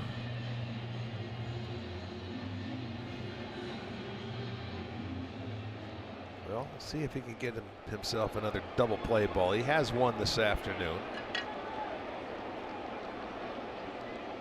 Last time up, Griner hit a double to right center field. Really drove the ball just at the base of the wall. Hit it well. And we mentioned he's a big guy, and that's why he drove it to right center. 6'6", 220.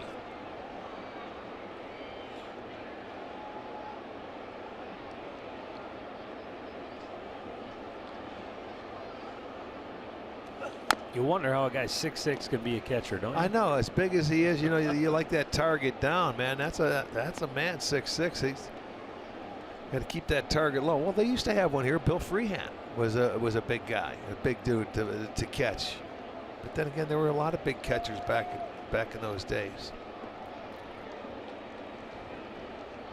Lance Parrish, who the Tigers had here, was a big guy.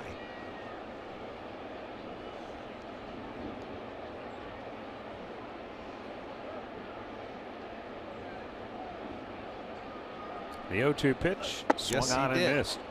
10 strikeouts for Trevor Bauer here this afternoon.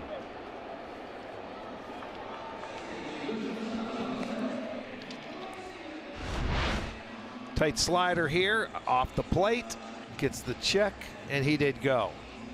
It's the second time this year he's been in double digits. He struck out 11 Rangers a few starts ago.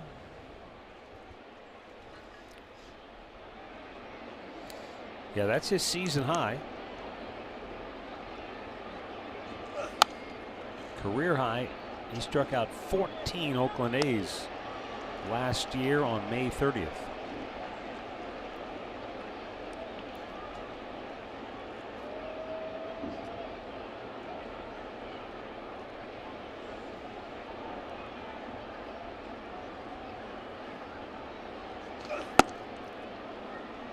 Pitch is low, 1 ball, 1 strike.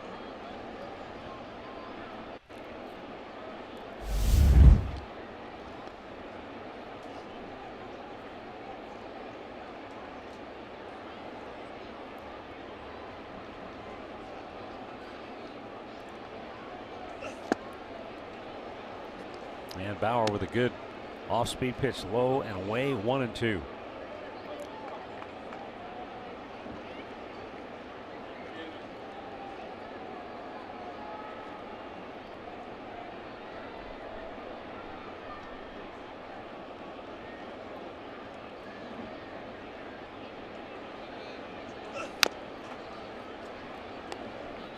He's had a lot of Tigers reaching for that pitch He sure all has. day long. Almost like they're looking in and they're not expecting that away, or they're just kind of flailing. They're just trying to get a piece of it to stay alive. Well, this is really a young lineup for Tigers, and they're aggressive. They want to swing the bat, so you can expand their zones when you get ahead of them like that. Lindor will scoop it, steps on the bag, goes to first. It's an inning-ending double play.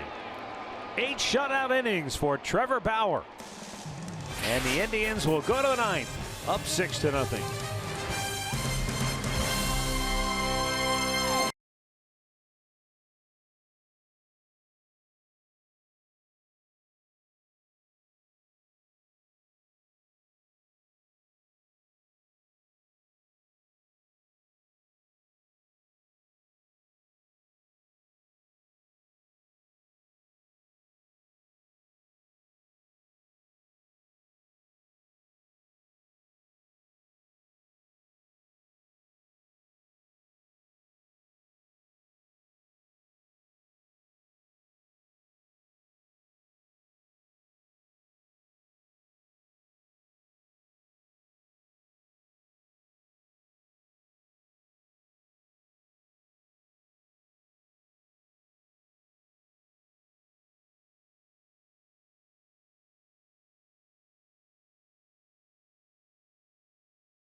The Cleveland Indians and may not be reproduced or retransmitted in any form, and the accounts and descriptions of this game may not be disseminated without the express written consent of the Cleveland Indians.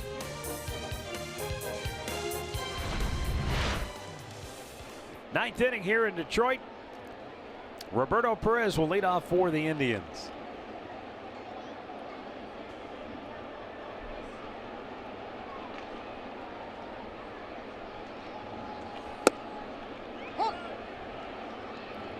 Perez had an RBI hit in the 4th inning, and that was a key time in this game for the Tribe. They led 2-0, and then with 2 outs, 3 straight RBI hits kind of opened it up. Well,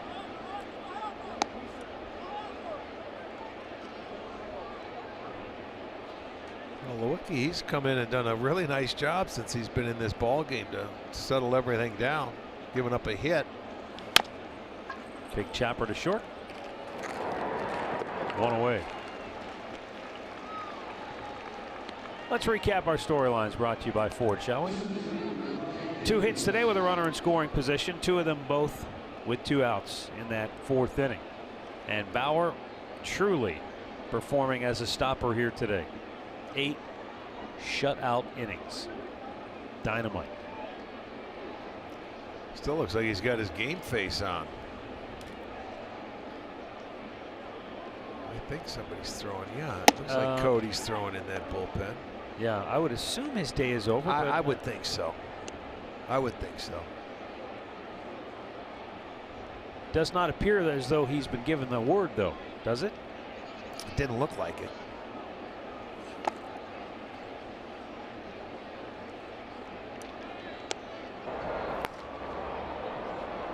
Cody Allen is getting loose, as Rick said. You know, he could use a little work. Off day tomorrow. Right.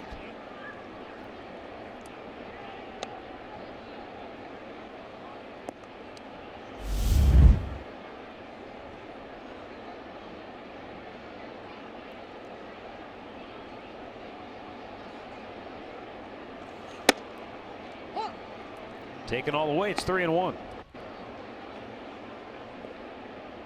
In his 3 1/3 innings of relief work, Artie Lewicki has walked 1 and struck out 3. He's given up just the 1 hit. And as I said before, he was starting at AAA, averaging right around just a little more than 5 innings a start. And that's why they called him up today. In case this situation arose, they wouldn't have to burn through their bullpen. Yeah, I think that the Tigers go out and play the Minnesota Twins in Minnesota from here. Chop foul. Hey, the other day I kind of jumped the gun on this, so I wanted to send out happy 65th wedding anniversary wishes to Bernie and Marie Marouk of Broadview Heights. Gave them a shout out on Monday, but their anniversary is today. Oh, okay. Well, so Bernie and Marie, hope you're having a great day. And for the 2nd time, happy anniversary. Chopped in the hole to short, backhanded by Iglesias, and he'll throw him out 2 down.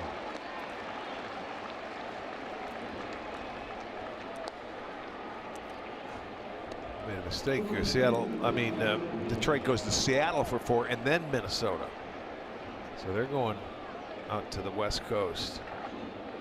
The long haul. The great Northwest, yes, where we opened the season.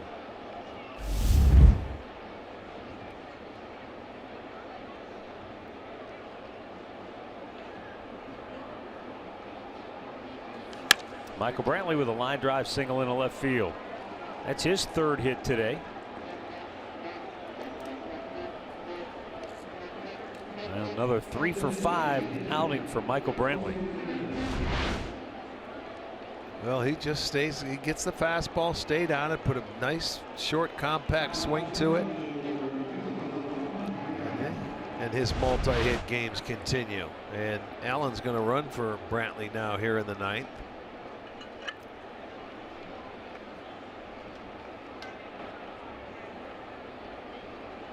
Jose Ramirez just a little out in front of that one.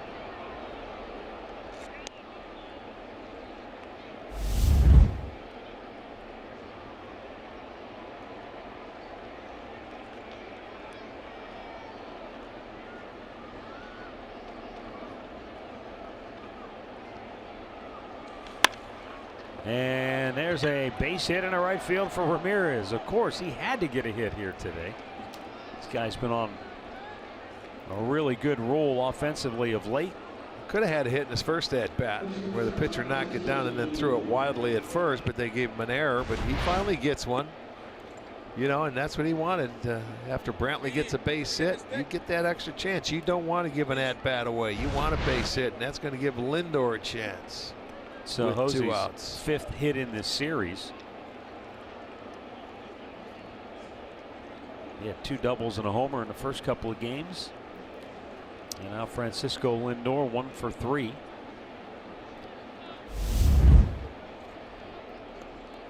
Once again experiencing some technical difficulties here in Detroit, trying to work that out.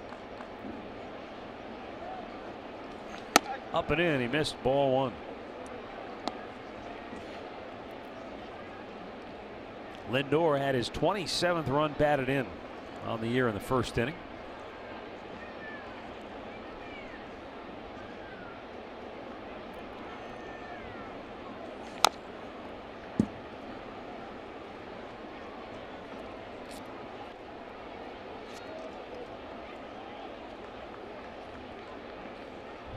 $24,771 the announced attendance today here for this gorgeous afternoon. A lot of school kids in attendance.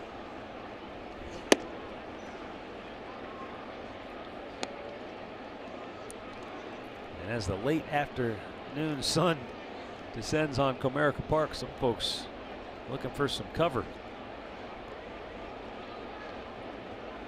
The 2-1 to Lindor. Yanks it foul.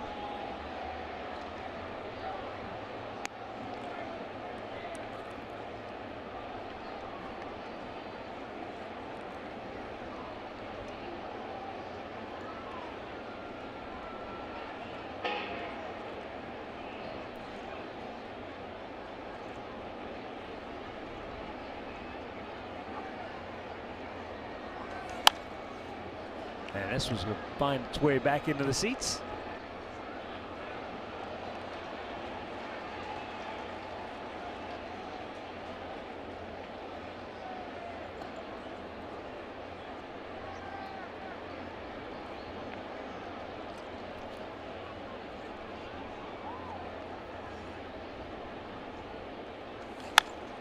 Once again. Back out of play.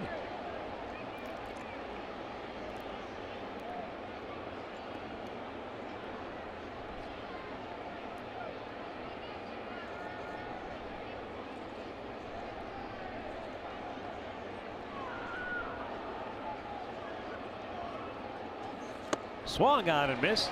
He strikes him out. And we'll go to the bottom of the ninth with the Indians in front, 6-0.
Fantastic innings here this afternoon. Struck out 10.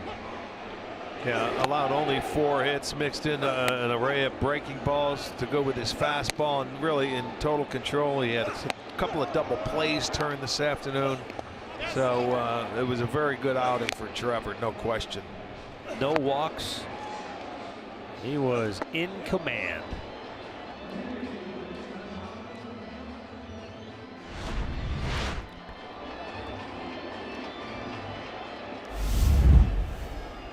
Cody Allen coming on now. Cody's 17th appearance of the year. And as Rick said before, just getting a little work. First ball swinging. Dixon Machado with a base hit to center field.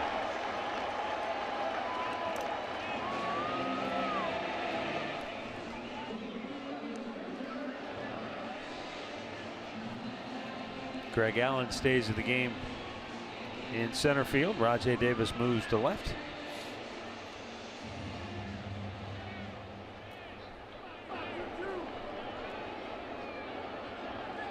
Top of the order, Victor Reyes.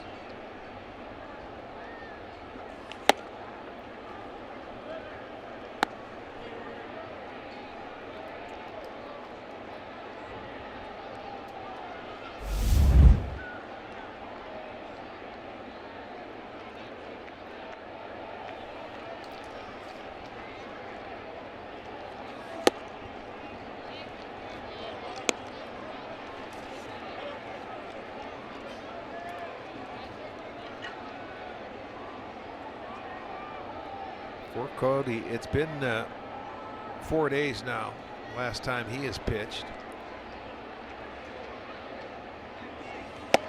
Up the ladder he goes, and down goes Reyes. One down in the ninth.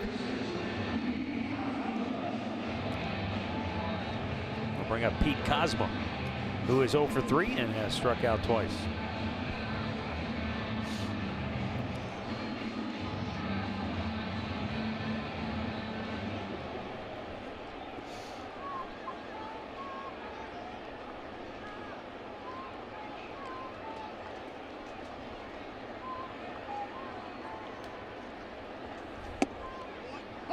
Cody Allen gets ahead with that knuckle curve or spike curve.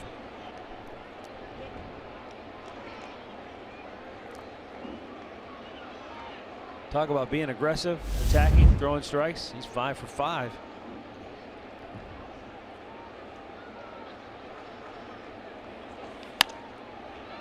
And that's fouled out of play. 0-2. Well, to me, it seems like Cody's had a tough time getting a feel for that curveball. And, you know, a lot of times you come out and you want to get it started, but you can't fall behind with it. So this is a good game where he can come out and just maybe get a feel for his fastball and command and everything. But I know he still wants to get a feel for that breaking ball, because every time you want that. When he has that pitch there that he can throw for strikes, and it's a field pitch, then he's very good. He's almost unhittable when he has that in his fastball working.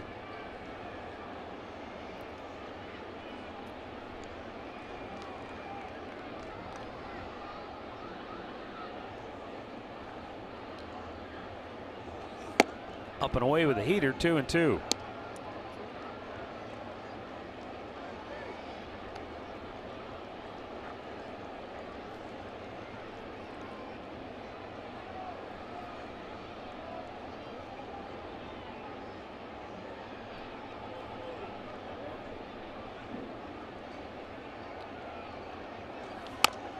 Grounded foul third base side. It's a final in Baltimore where the Phillies beat the Orioles. And the Phillies stay right on the heels of the Atlanta Braves in the NL East, move within a half game of Atlanta. Baltimore, meanwhile, 13-29 now on the year.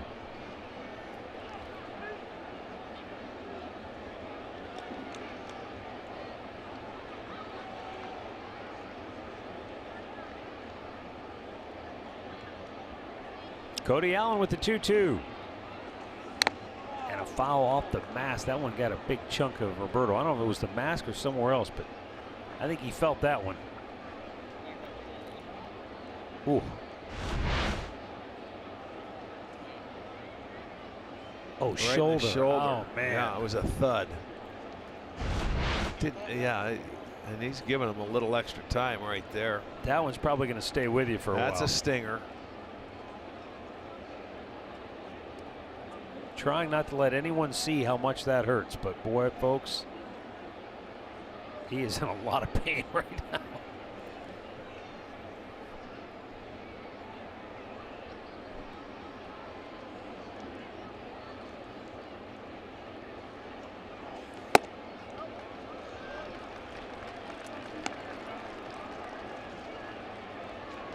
Three balls, two strikes for Pete Kozma.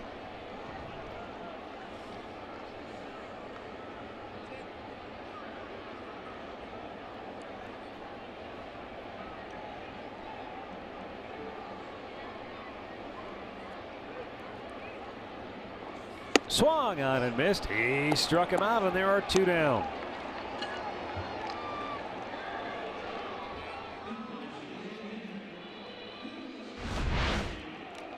Elevated it here, and Kozma helped him out. You can see that ball up at the letters, but he got after it. He came in with the fastball, gets a second straight strikeout. Now the Tigers down to their last out.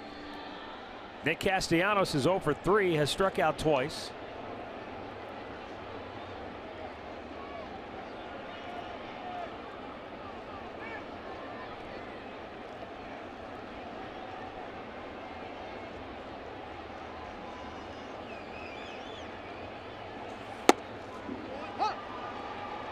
We have seen some really good hitters get hot for the Indians. Lindor's been on an incredible tear. We've seen Ramirez do it. We've seen Brantley get on a roll.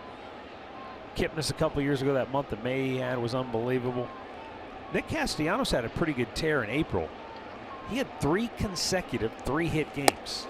He's a good hitter. When you think about getting 3 hits in 3 straight games, that'll shoot your average up in a hurry. This is a guy that after watching this ball club and the way the organization's going, they may move this guy here before the trading deadline. You know, I'm sure arbitration is in sight here now for him. And, you know, with the team that they have, they're rebuilding. Yeah, they can it's trade and get some pieces for him. I think they might do it. Yeah, it's either that or you say he's one of the guys you want going forward as a veteran that will help lead some of the young guys.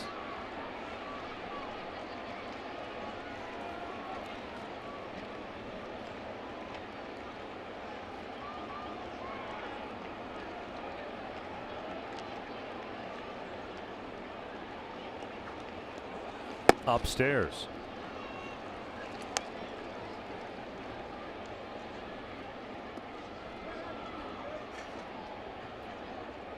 Twelve strikeouts for Indians pitching today. And most of the outs have been on the ground. There have only been 2 outfield putouts in the game. Swung on and missed, and that'll do it. The Indians salvage the finale here in the Motor City as Cody Allen strikes out 3 in a row to end the ball game. And the Indians blank the Tigers by a final score of 6-0. Trevor Bauer, the winner, he goes to 3-3. The loss to Ryan Carpenter, he's 0-1. Indians back to 500 at 21-21. They'll stay atop the American League Central Division standings. And the Tigers' 3-game win streak comes to an end. They are now 19-23 on the year.